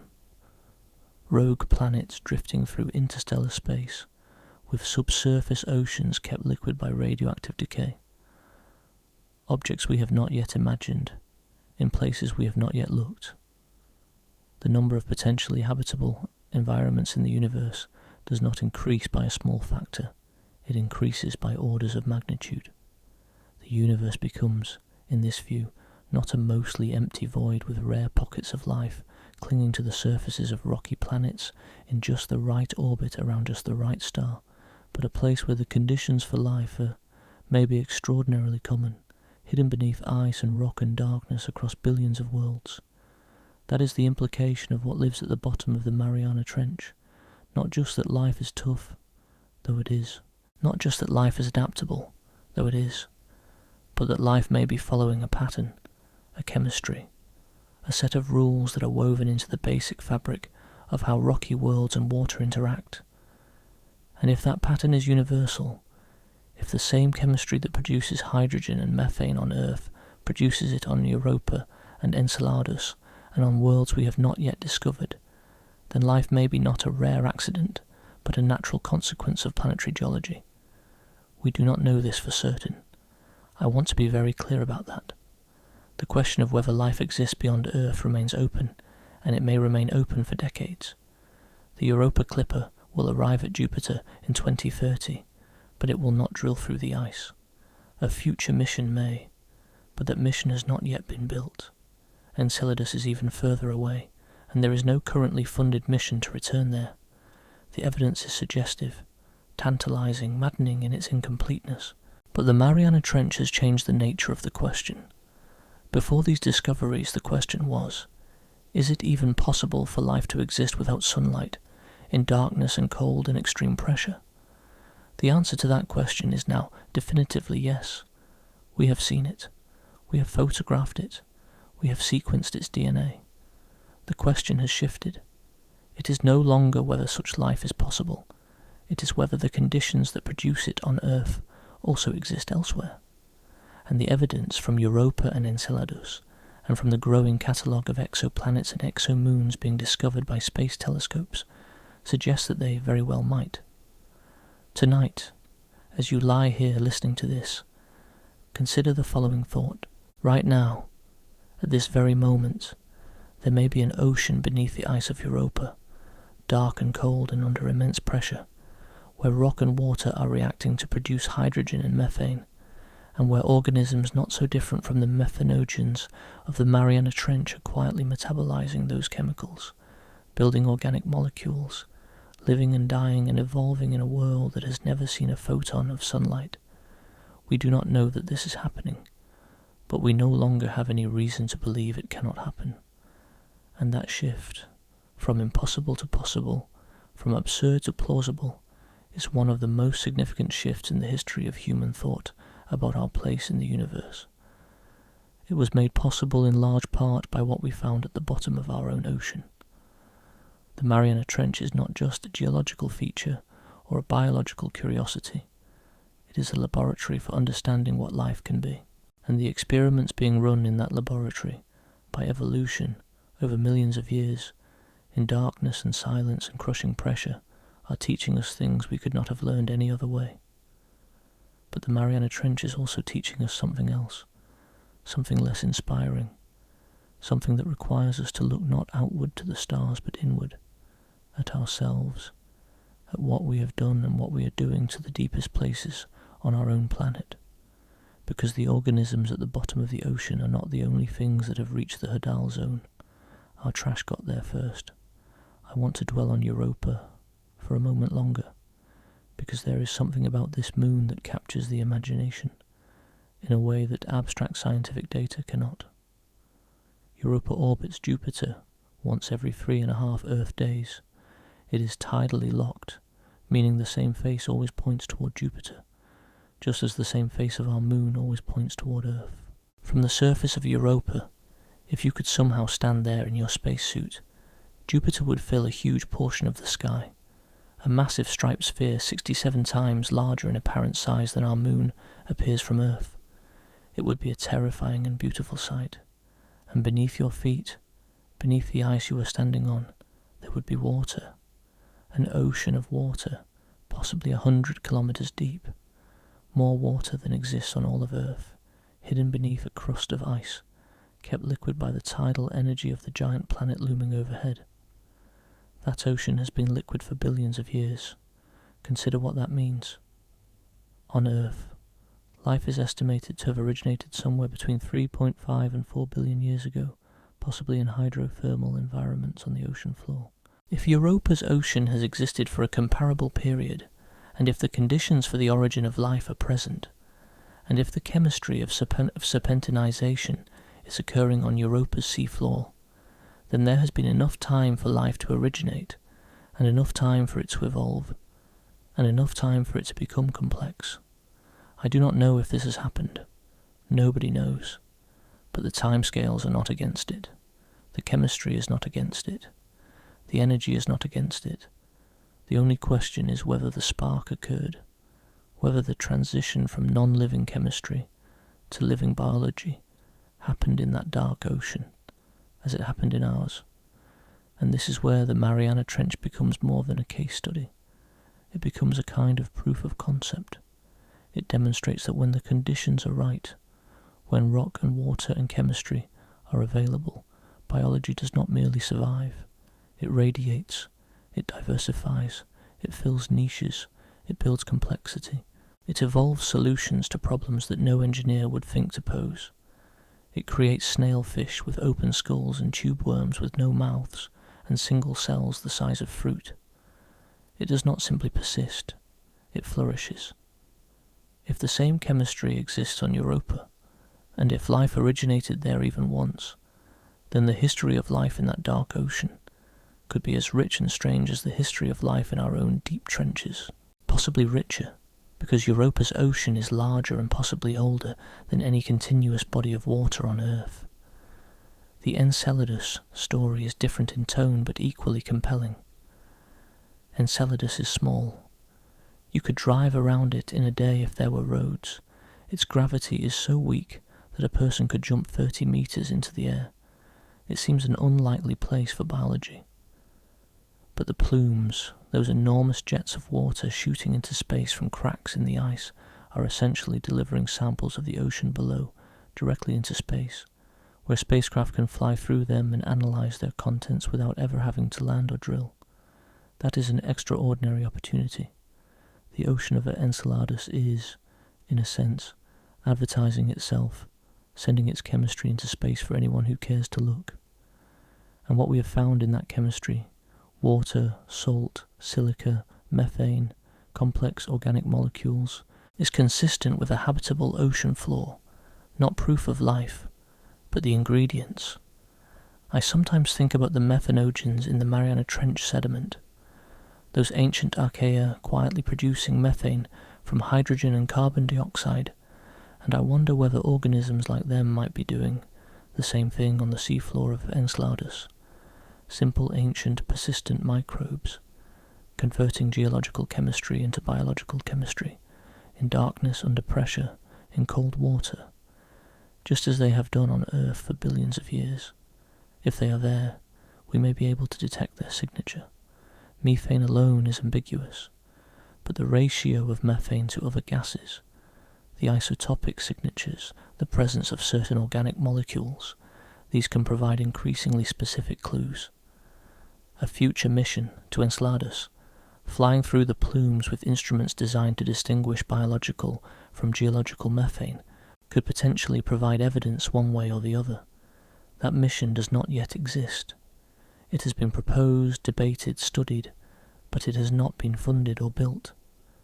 The data from Cassini, which ended its mission in 2017 by deliberately plunging into Saturn's atmosphere, remains our best information about Enceladus, and that data was collected by instruments not specifically designed to search for biosignatures. We saw what we saw largely by accident. Imagine what we might find if we went looking on purpose. In 1998, a Japanese remotely operated vehicle descending into Challenger Deep on a research dive transmitted footage back to the surface that included an image nobody had expected to see. Sitting on the sediment at the deepest point on Earth, nearly 11,000 meters below the surface of the Pacific, was a single-use plastic bag. A bag like the ones you might receive at a grocery store or a convenience shop, crumpled and resting on the abyssal floor, in the same sediment where xenophyophores were building their mineral houses and amphipods were scavenging for marine snow, and, as we would later discover, entire communities of chemosynthetic organisms were quietly thriving on methane produced by ancient archaea. A plastic bag, at the bottom of everything. 21 years later, in 2019, Victor Vescovo descended to Challenger Deep in his submersible The Limiting Factor. He was there to push the boundaries of human exploration, to go deeper than anyone had gone before and to demonstrate that the technology existed to study the Hadal Zone systematically. And he did those things. He reached a depth of 10,927 meters. He collected samples. He observed organisms. But among the things he observed, and among the things he reported to the media afterward with a mixture of frustration and sadness, were a plastic bag and what appeared to be a candy wrapper. At the bottom of the Mariana Trench, at the lowest point on the surface of our planet, we had not yet discovered the 7,000 new species of microbes. We had not yet documented the fields of tube worms and clams stretching across thousands of kilometers of seafloor. We had not yet understood that the Hadal Zone was teeming with complex, thriving ecosystems that owe nothing to the sun. But our plastic had already arrived. Our pollution reached the bottom before our understanding did. I find that worth sitting with for a moment, not in a spirit of guilt or despair, but as a simple observation about the scale of our impact on the planet. We managed to contaminate the deepest, most remote, most inaccessible place on Earth before we even knew what lived there, and the plastic bags that Vescovo and the Japanese ROV spotted are, in a sense, the least of it. They are the visible photogenic artifacts of a much larger and more insidious contamination. In 2019, a team of researchers led by Alan Jameson of Newcastle University published a study in the journal Royal Society Open Science that examined amphipods collected from 6 of the deepest ocean trenches on Earth, including the Mariana Trench, the Kermadec Trench near New Zealand, the New Hebrides Trench near Vanuatu, the Peru-Chile Trench, the Japan Trench, and the Izu-Bonin Trench. The amphipods were collected at depths ranging from 7,000 to 10,890 meters. Every single trench sampled contained amphipods with microplastics in their digestive systems, every single one. Across all trenches, 72% of individual amphipods examined contained at least one microplastic particle. Some contained multiple particles. The most contaminated samples came from the Mariana Trench, where the mean number of particles per individual was 3.3. The deepest samples from nearly 11,000 meters contained microplastics. The most remote trenches, thousands of kilometers from the nearest major landmass, contained microplastics. Microplastics, for context, are fragments of plastic less than 5 millimeters in size. They come from the degradation of larger plastic items, from synthetic clothing fibers released during washing, from industrial processes, from the slow grinding of plastic waste by waves and sunlight and mechanical abrasion. They are everywhere in the surface ocean. They have been found in sea ice, in drinking water, in table salt, in human blood, in the placentas of unborn children. But finding them in the bodies of organisms at the bottom of the Mariana Trench, in the most remote and inaccessible environment on Earth, was a different kind of finding. It meant that no place on this planet, no matter how deep, how far, how dark, how removed from human activity, has escaped contamination. A separate study, published in Geochemical Perspectives Letters, measured microplastic concentrations directly in the sediment of the Mariana Trench. The researchers found between 200 and 2,200 pieces of microplastic per litre of sediment. To put that in perspective, these concentrations were higher than those found in most deep-sea sediments, measured anywhere else on the planet. The deepest place on Earth had some of the highest concentrations of microplastic contamination in the deep ocean. How does this happen? How does plastic end up at the bottom of the Mariana Trench? The answer involves the same marine snow that feeds the amphipods, organic particles sinking from the surface ocean, dead plankton, fecal pellets, clumps of biological debris collect microplastic particles as they descend. The plastics become embedded in the sinking organic matter and are carried down with it. Additionally, microplastic particles themselves, once they become coated with biological material or waterlogged enough to lose their buoyancy, begin to sink. Slowly, over days and weeks and months, they settle through 11,000 meters of water and come to rest on the seafloor, where they enter the food web. Amphipods eat the contaminated marine snow. Fish eat the amphipods. The plastic moves through the same food chain that sustains the hadal ecosystem. The effects of microplastic ingestion on hadal organisms are not well understood. We simply have not studied these organisms long enough or thoroughly enough to know what chronic microplastic contamination does to them. On the surface, microplastics have been shown to cause physical damage to digestive systems, to leach chemical additives that act as endocrine disruptors, to reduce feeding efficiency, and to accumulate up the food chain. Whether the same effects occur in hadal organisms, under the unique pressures and conditions of the deep trench, is an open question. But the contamination itself is not in question. It is measured, it is documented, it is there, and it presents a troubling philosophical problem when considered alongside the 2025 discoveries. We are simultaneously learning that the deep trench harbours extraordinary life, and learning that we have already contaminated that life before we understood it existed. We are arriving at the frontier and finding our garbage already there. Now let me talk about something that is happening more slowly, but that may, in the long run, pose a greater threat than the plastic. Deep-sea mining. The deep ocean floor, including regions in and around hadal trenches, contains valuable mineral deposits. Polymetallic nodules, potato-sized lumps of manganese, nickel, cobalt and copper lie scattered across vast areas of the abyssal plains. Cobalt-rich crusts coat the slopes of seamounts and underwater ridges, and in the sediments themselves, rare earth elements and other minerals used in electronics, batteries and renewable energy technologies are present in concentrations that make them economically attractive.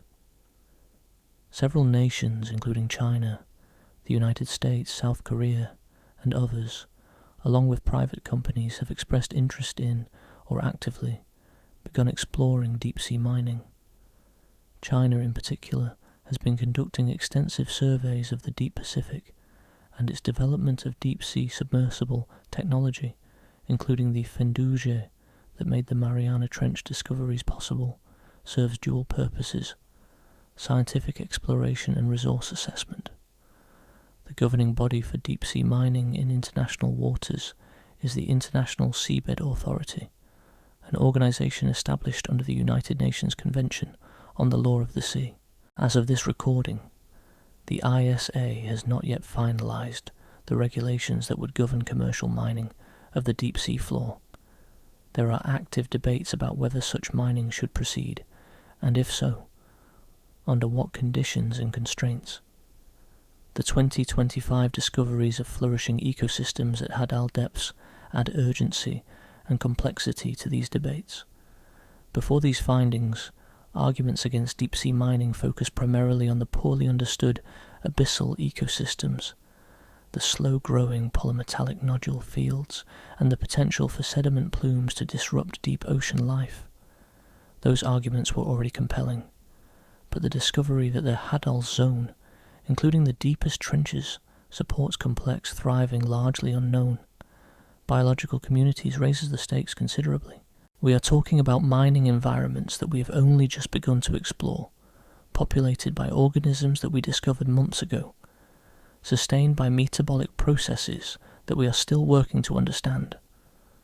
We are talking about disrupting ecosystems that may have been functioning for millions of years, ecosystems that are unique on Earth and that serve as our primary analogues for potential life on other worlds. I do not want to tell you what to think about deep-sea mining. That is a complex issue involving economic needs, environmental values, technological possibilities, and political realities that go far beyond what this video can address. But I do want to point out the asymmetry. We have studied the deep trench for perhaps 5 years with modern systematic methods. We have been planning to mine it for decades.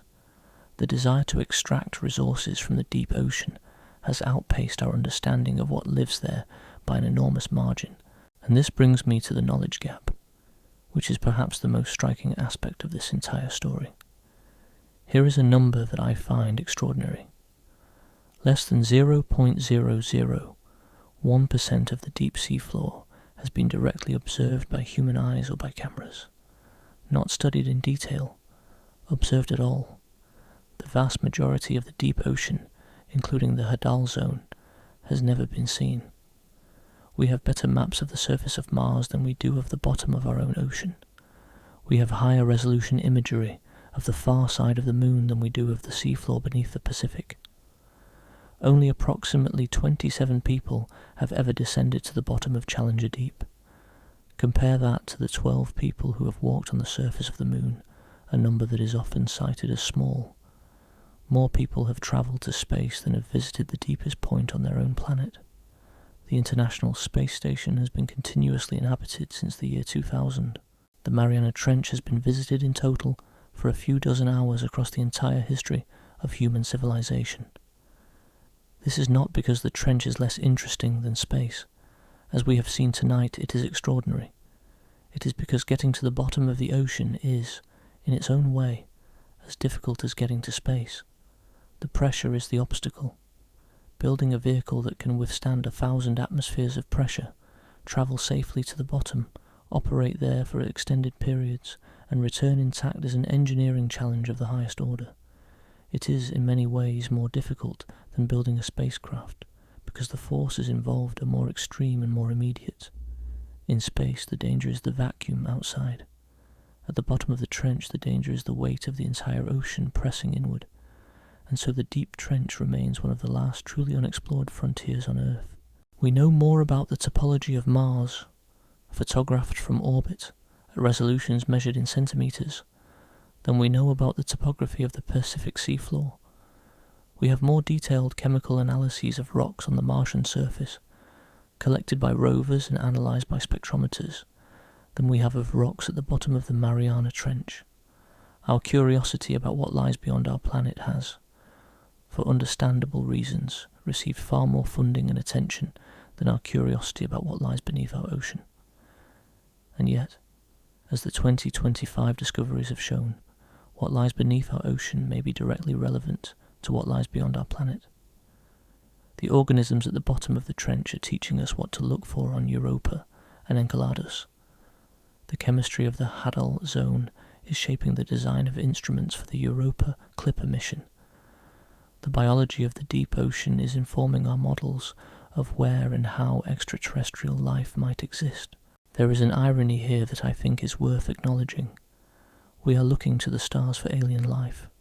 We are building spacecraft to travel to distant moons. We are designing instruments to detect biosignatures in the plumes of Enceladus and the ice of Europa.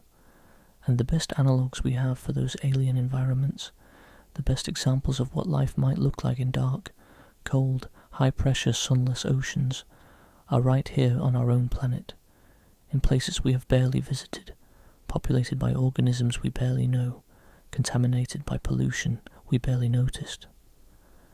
The Mariana Trench is both a window into the possible biology of other worlds and a mirror reflecting the gaps in our knowledge of our own. We are reaching for the stars while standing on ground we have not yet explored, and the ground beneath our feet, or rather the water beneath our ships, is far more extraordinary than we assumed. I think there is a lesson in that, not a grand or dramatic lesson, but a quiet one. A lesson about the difference between what we think we know and what is actually there, about the assumptions we make when we have not looked and the surprises that await when we finally do, about the value of looking carefully at what is close before we look for what is far away. The organisms in the Mariana Trench did not need us to discover them. They have been there for millions of years, long before our species existed, long before anything we would recognize as human consciousness evolved on the surface of this planet. They were living and dying and evolving in the dark while we invented language and agriculture and mathematics and rocketry and plastic. Their existence does not depend on our awareness of it, but our understanding of what life is and where it can exist depends very much on our willingness to look for them. And we have only just begun to look. The Hadal zone contains more than 30 trenches and troughs across the world's oceans. The Mariana Trench is the deepest, but it is not the only one harbouring surprises. The Tonga Trench, the Kermadec Trench, the Philippine Trench, the Puerto Rico Trench, each one is its own evolutionary laboratory, its own isolated experiment in deep ocean biology, and most of them have been even less studied than the Mariana. What lives in those trenches? What adaptations have evolved in isolation for millions of years? What metabolic strategies, what symbioses, what entirely new forms of biological organization might be waiting in the dark? We do not know. And acknowledging that we do not know, honestly and without embarrassment, is the beginning of the next chapter of this story. The Mariana Trench has already taught us that the deep ocean is not empty. It has taught us that life can thrive in conditions we once considered impossible. It has taught us that chemosynthesis can sustain complex ecosystems independent of the sun. It has taught us that the chemistry of rock and water, the same chemistry that exists on other worlds, is sufficient for biology. But it has also taught us, through the plastic in the amphipods and the bags on the seafloor, and the mining proposals and the knowledge gaps, that our relationship with the deep ocean is complicated and incomplete. We are simultaneously explorers and contaminators, scientists and resource extractors, students of the deep and agents of its disruption.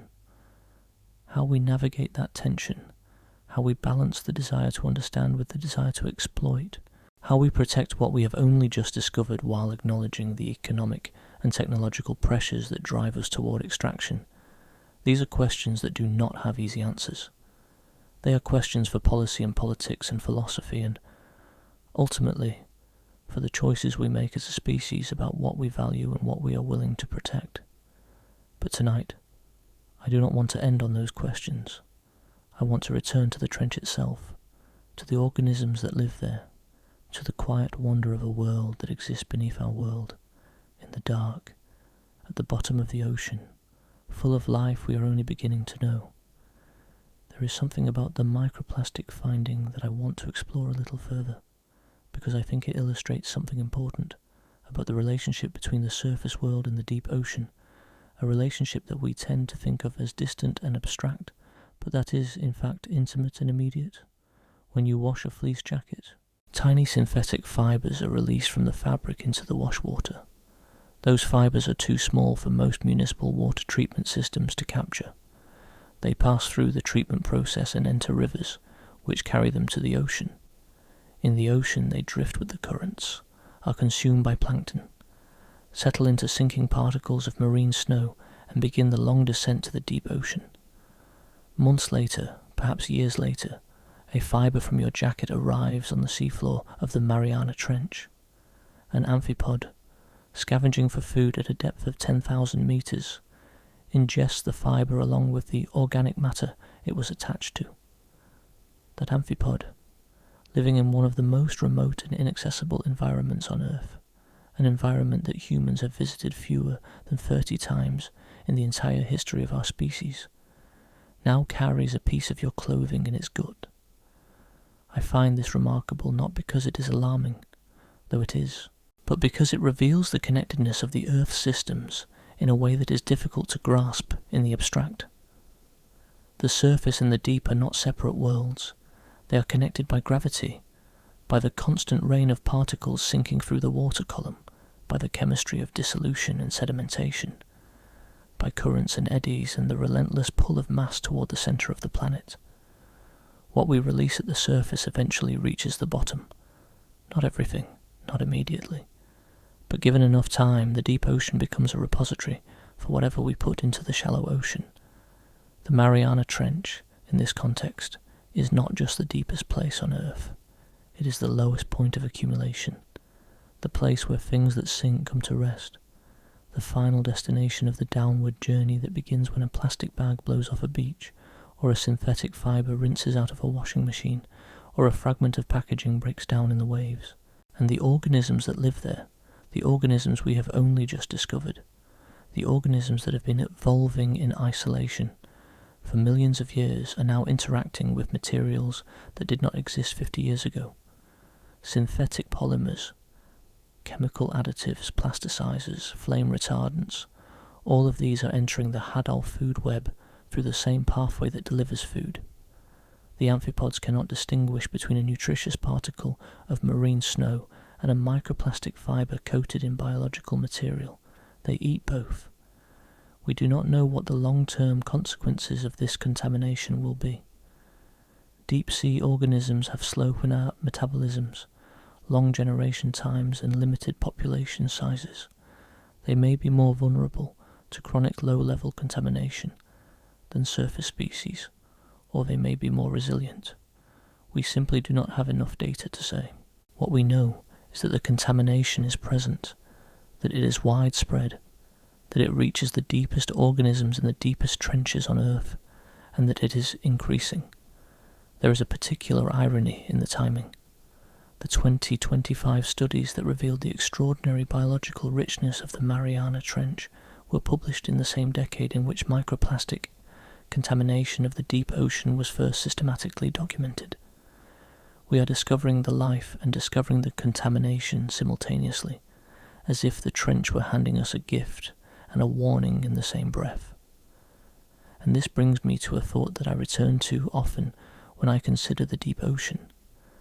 We are a species that is extraordinarily good at reaching places and extraordinarily slow at understanding what we find there. We reached the bottom of the Mariana Trench in 1960. We did not begin to understand what lived there until 2025. That is a gap of 65 years between arrival and comprehension.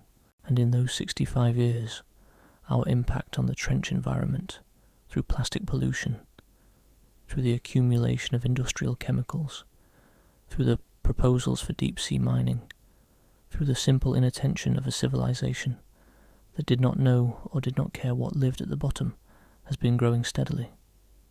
We are, in a sense, racing against ourselves, racing to understand the deep ocean before we have irreversibly altered it, racing to document what lives there before the mining machines arrive, racing to comprehend the implications of chemosynthetic life for our understanding of the universe, before the ecosystems that teach us those lessons are disrupted by our own carelessness.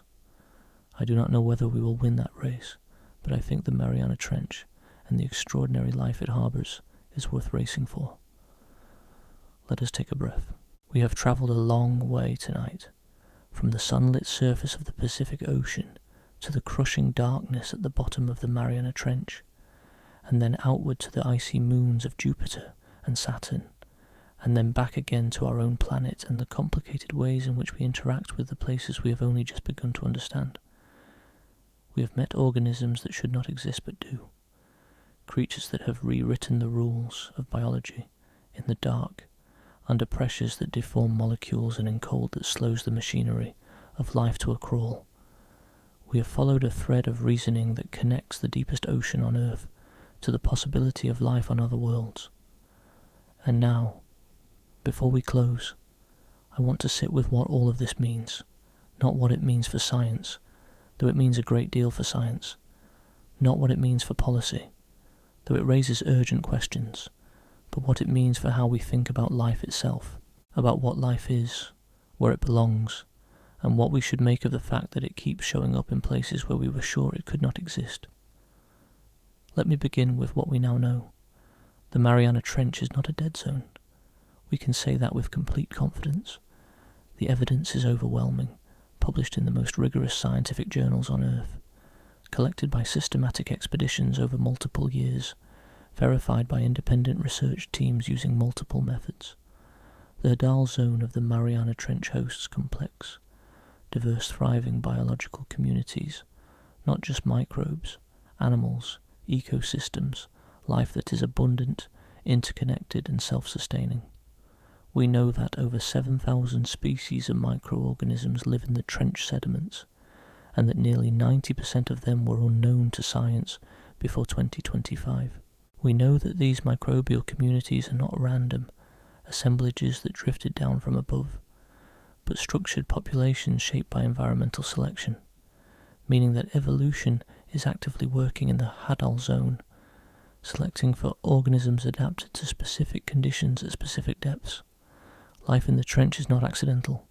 It is curated by the same natural process that has shaped every living thing on Earth. We know that the deepest animal communities ever observed, fields of tube worms and bivalves at depths approaching 10,000 meters, are sustained by chemosynthesis, a process in which microorganisms derive energy from chemical reactions involving hydrogen sulfide, methane and molecular hydrogen, rather than from sunlight.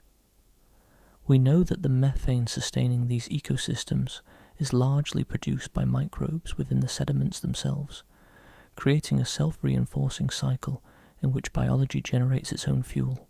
We know that this makes the deep trench one of the only known ecosystems on Earth that could, in principle, function entirely independently of the sun. We know that individual organisms in the trench have evolved adaptations of extraordinary specificity and elegance. A fish with an incomplete skull that flexes under pressure instead of breaking. A mutation in a single gene that prevents cartilage from hardening into bone, replacing a rigid skeleton with a flexible one. Cell membranes modified at the molecular level to remain fluid under 1,000 atmospheres. Chemical protein stabilizers that counteract the deforming force of pressure. The loss of vision, the abandonment of photoreceptor genes that no longer serve a purpose in a world without light.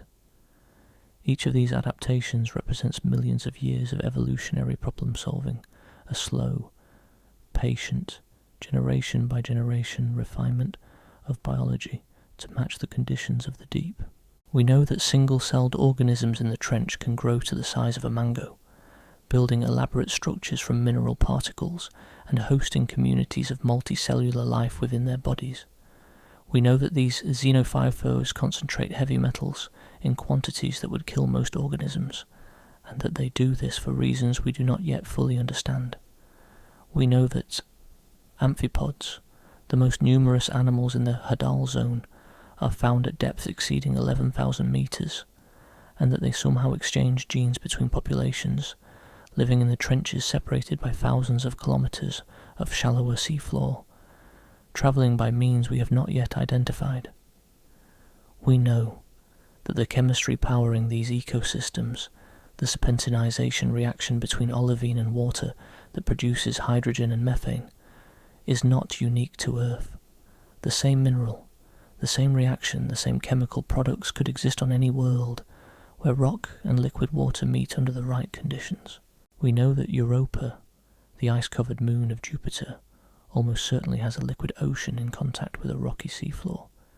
We know that Enceladus, the small moon of Saturn, has a subsurface ocean with confirmed hydrothermal activity and methane in its water plumes that is difficult to explain through non-biological processes alone. We know all of this, and what we know has already changed the conversation about life in the universe. The question is no longer whether life can exist without sunlight, in darkness and cold and extreme pressure.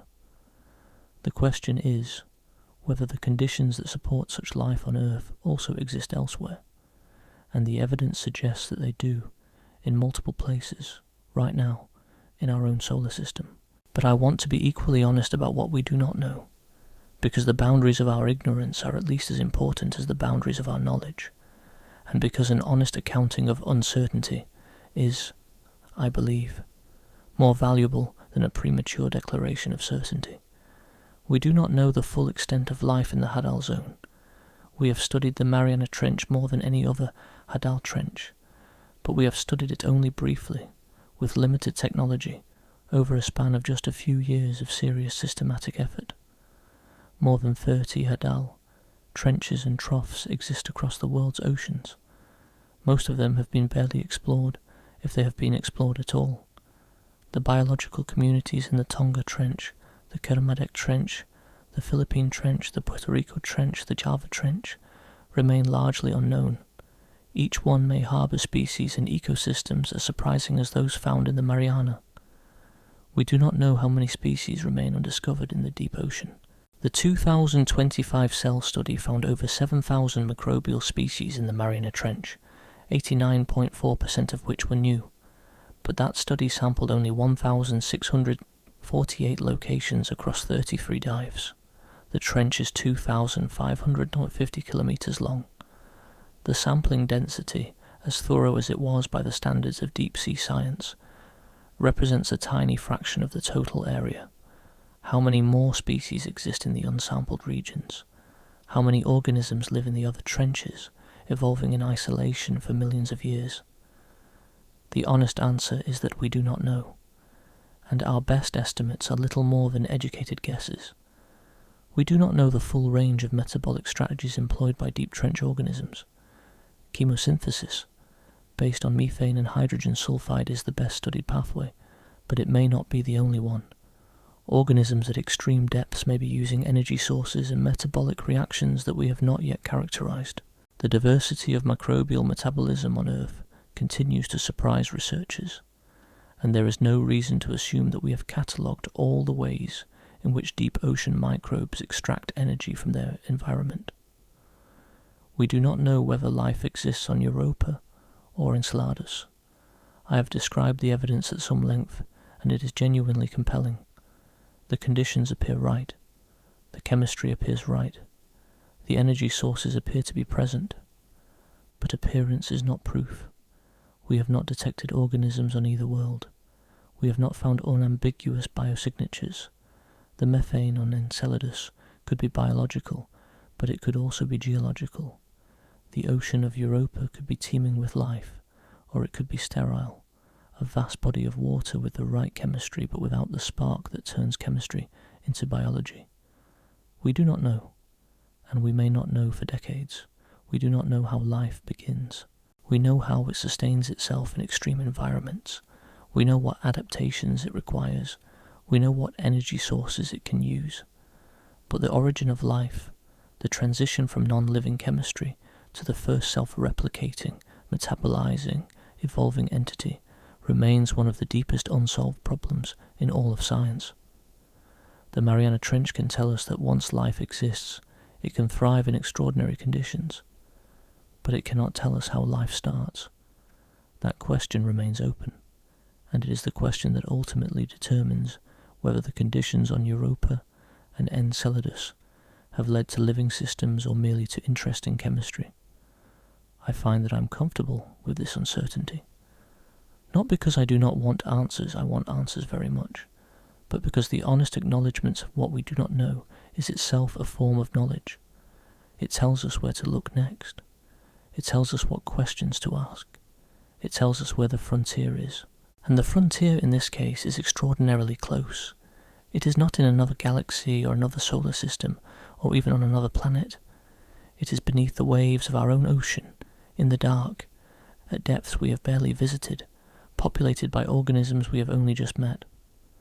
I want to spend a moment now on something that the Mariana Trench teaches us about knowledge itself, about the difference between the map and the territory, about the assumptions we make when we have not looked, and what happens when we finally look carefully. For most of the 20th century, the scientific map of the deep ocean said, in effect, nothing here. The Hadal Zone was labelled as biologically depauperate, a technical term meaning lacking in life. The pressure was too great, the darkness too complete, the cold too constant.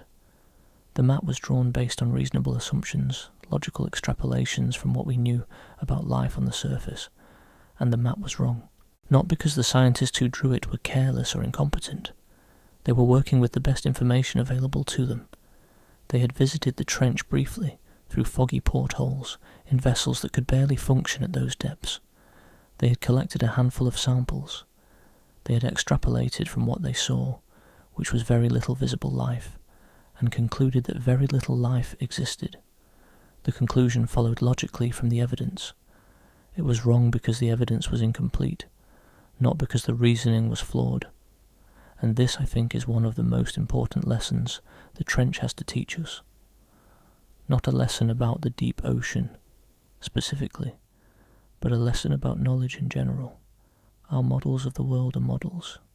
They are maps we draw, based on what we have observed, and they are only as good as the observations they are based on. When the observations are sparse, the map can be confidently wrong. The gap between what we think we know and what is actually there can be enormous, and we may not realize it until we finally go and look. This pattern repeats throughout the history of science.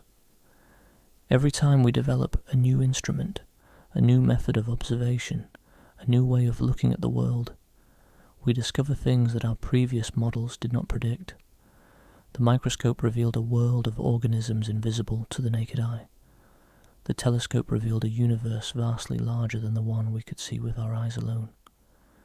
DNA sequencing revealed that the diversity of microbial life on Earth dwarfed anything we had estimated from traditional culturing methods. And now, deep-sea submersibles equipped with modern sampling technology have revealed that the deepest ocean, the place we were most confident was empty, is in fact full of life. The organisms living 6 miles beneath the Pacific did not consult our textbooks before evolving. They did not check our models of where life can and cannot exist.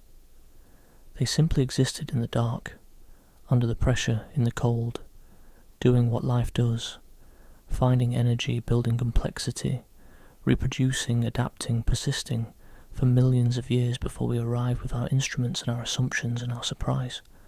There is something humbling in that, and there is something liberating in it too, because if we were wrong about the Mariana Trench, if the place we were most certain was dead turned out to be alive, then what else might we be wrong about? What other maps have we drawn too confidently, based on too little evidence? What other territories remain to be discovered, not on other planets or in other solar systems, but right here, on a world we have inhabited for hundreds of thousands of years but have only just begun to truly see? Tonight, as you listen to this, the organisms of the Mariana Trench are going about their lives. In the permanent darkness at the bottom of the Pacific Ocean, in cold water under crushing pressure, they are doing what they have done for longer than our species has existed. The Hadal snailfish, small and translucent and blind, is hunting amphipods in the dark. Its cartilage skeleton flexes with each movement, its soft bones absorbing the pressure that would shatter the skeleton of any surface fish. Its cells are flooded with TMAO, the molecule that holds its proteins in shape against the weight of the ocean above. It has no eyes. It has no need for eyes. It navigates by senses we are only beginning to understand. In a world defined by chemistry and pressure and the absence of light. The xenophyophoras are sitting on the sediment, enormous single cells in their mineral houses, concentrating metals from the water around them, hosting tiny communities of multicellular life within the crevices of their structures. They have been doing this for millions of years, each one a universe unto itself, a single cell playing the role of architect and landlord and chemical processing plant, at depths where no human has ever lived and very few have even visited. The amphipods are everywhere, scavenging the marine snow that drifts down from the sunlit world above, the slow, constant rain of organic particles that connects the surface to the deep. Some of them carry microplastic particles in their guts, ingested along with the food that sustains them, a reminder that nothing on this planet is truly separate from anything else. And the tube worms, the scarlet-tipped tube worms, rooted to the sea floor in dense fields that stretch for kilometers, filtering methane and hydrogen sulfide through their bodies, feeding the symbiotic bacteria that live in their tissues, the bacteria that do the actual work of converting poison into nourishment. They have no mouths. They have no stomachs. They have given up the ability to eat in exchange for a partnership so complete that the boundary between the worm and its microbes has become almost meaningless. They are not an organism. They are a collaboration, a negotiation between animal and bacterium that has been refined over millions of years until the two cannot be separated. Around the tube worms, the clams sit in dense aggregations, hundreds per square metre, filtering the chemical-rich water, their thick shells resisting the pressure, their bodies sustained by the same chemosynthetic processes that feed the worms. Together, the worms and clams and the bacteria that live within them form an ecosystem, a community, a world that runs on different fuel than the one we know, a world that owes nothing to the sun. And beneath all of this, in the sediment itself, the methanogens are doing their ancient work. These archaea, among the oldest forms of life on Earth, are converting carbon dioxide and hydrogen into methane, producing the chemical fuel that sustains the entire system. They have been doing this since before complex life existed anywhere on the planet. They are, in a sense, the foundation of the foundation, the deepest layer of a biological architecture that begins with geology and ends with animals and ecosystems of extraordinary complexity. This is what exists at the bottom of the Mariana Trench, not a wasteland, not a void, not the lifeless abyss we imagined, an ecosystem, a biosphere, a parallel version of life on Earth that has been running silently and invisibly for longer than we have known it was there. And somewhere beyond Jupiter, 500 million miles from the Sun, beneath a shell of ice that may be 30 kilometers thick, there is another ocean, dark, cold, under immense pressure, in contact with a rocky seafloor where the same minerals that line the walls of the Mariana Trench may be reacting with the same water to produce the same chemicals that feed the same kinds of organisms.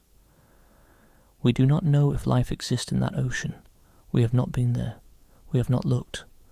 The Europa Clipper will arrive in 2030, and it will begin to assess the conditions, but it will not drill through the ice. It will not lower a camera into the water. It will not look for tube worms or snail fish or xenophyophores. It will measure. It will infer. It will narrow the range of possibility. And somewhere beyond Saturn, 200 million kilometers further out, the small moon Enceladus is venting its ocean into space through cracks in its south polar ice. In those plumes, we have detected water, salt, silica, methane, and complex organic molecules. Everything that you would expect to find if a chemosynthetic ecosystem were operating in the ocean below. Everything, except the organisms themselves, those we have not found. Not because we have evidence that they are not there, but because we have not yet been able to look. The honest answer, the answer that respects both the evidence and the limits of the evidence, is that we do not know. We may be alone. The chemistry on Europa and Enceladus may be operating without biology. The methane on Enceladus may have a purely geological explanation that we have not yet identified. The oceans of the outer solar system may be vast and dark and, in the end, empty, or they may not be. And the Mariana Trench, the deepest place on our own planet, the place we were so sure was empty until we looked, suggests that where the conditions for chemosynthetic life exist, life tends to appear. Not always, not necessarily, but often enough, and in enough different forms, and with enough creativity and persistence and sheer biological stubbornness, that the default assumption should perhaps be not that life is absent until proven present, but that life is possible wherever the chemistry allows it. That is not a scientific conclusion. It is a philosophical posture, informed by the science but not dictated by it. You are free to hold a different view, but I think it is a posture worth considering. Tonight, as you drift towards sleep, consider the darkness at the bottom of the Mariana Trench. It is not empty, it is full. Consider the pressure, 1,000 atmospheres, the weight of the Eiffel Tower on every square inch. It is not a barrier, it is a design constraint, and life has solved it, with soft bones and flexible membranes and chemical stabilizers and 20 million years of patient evolution. Consider the cold, 1 to 4 degrees Celsius, just above freezing. It slows the machinery of life, but it does not stop it. The machinery adapts. The reactions continue. The organism persists. Consider the absence of sunlight, the one condition that was supposed to make complex life impossible in the deep ocean. Life found another way. It found energy in the chemistry of the planet itself, in the reaction between rock and water, in the metabolic ingenuity of microbes that have been converting inorganic chemicals into the fuel of life since before the dinosaurs evolved. And consider the fact that we did not know any of this until very recently, that for 150 years we marked the Mariana Trench on our maps and assumed it was empty, that the organisms living there did not wait for our discovery, they did not need our awareness, they simply lived in the dark, doing what life does, making more of itself from whatever is available, in whatever conditions it finds itself. The Mariana Trench is the deepest place on Earth. It is also one of the newest frontiers of biological discovery. It is a window into the possible biology of other worlds. It is a mirror reflecting our own ignorance and our own capacity for wonder. And it is tonight, right now, at this very moment, full of life, thousands of meters of water above, darkness in every direction, pressure that would crush and steel. And in that darkness, in that pressure, in that cold, organisms that we have only just begun to know are living their lives, eating, reproducing, evolving, building structures and forming communities and cycling chemicals through metabolic pathways that we have only just begun to describe. They have been doing this for millions of years. They will be doing this tomorrow and the day after, and for as long as the geology of the Earth continues to produce the chemicals they need. And somewhere, on another world, in another ocean, in another darkness, the same chemistry may be doing the same thing. We do not know. But we know it is possible. Sleep well tonight. And when you think of the deep ocean, do not think of emptiness. Do not think of a dead zone at the bottom of the world. Think of tube worms with scarlet tentacles, gently filtering methane in the dark. Think of a translucent fish with no eyes and an open skull, hunting in a world without light. Think of a single cell the size of a mango, building a house from minerals on the abyssal plain. Think of microbes in the sediment, ancient and patient, converting rock and water into the fuel of life. Think of that. And consider that the most alien place on Earth is not above us in the cosmos. It is beneath us, beneath the waves, in the dark, at the bottom of everything, and it is full of life.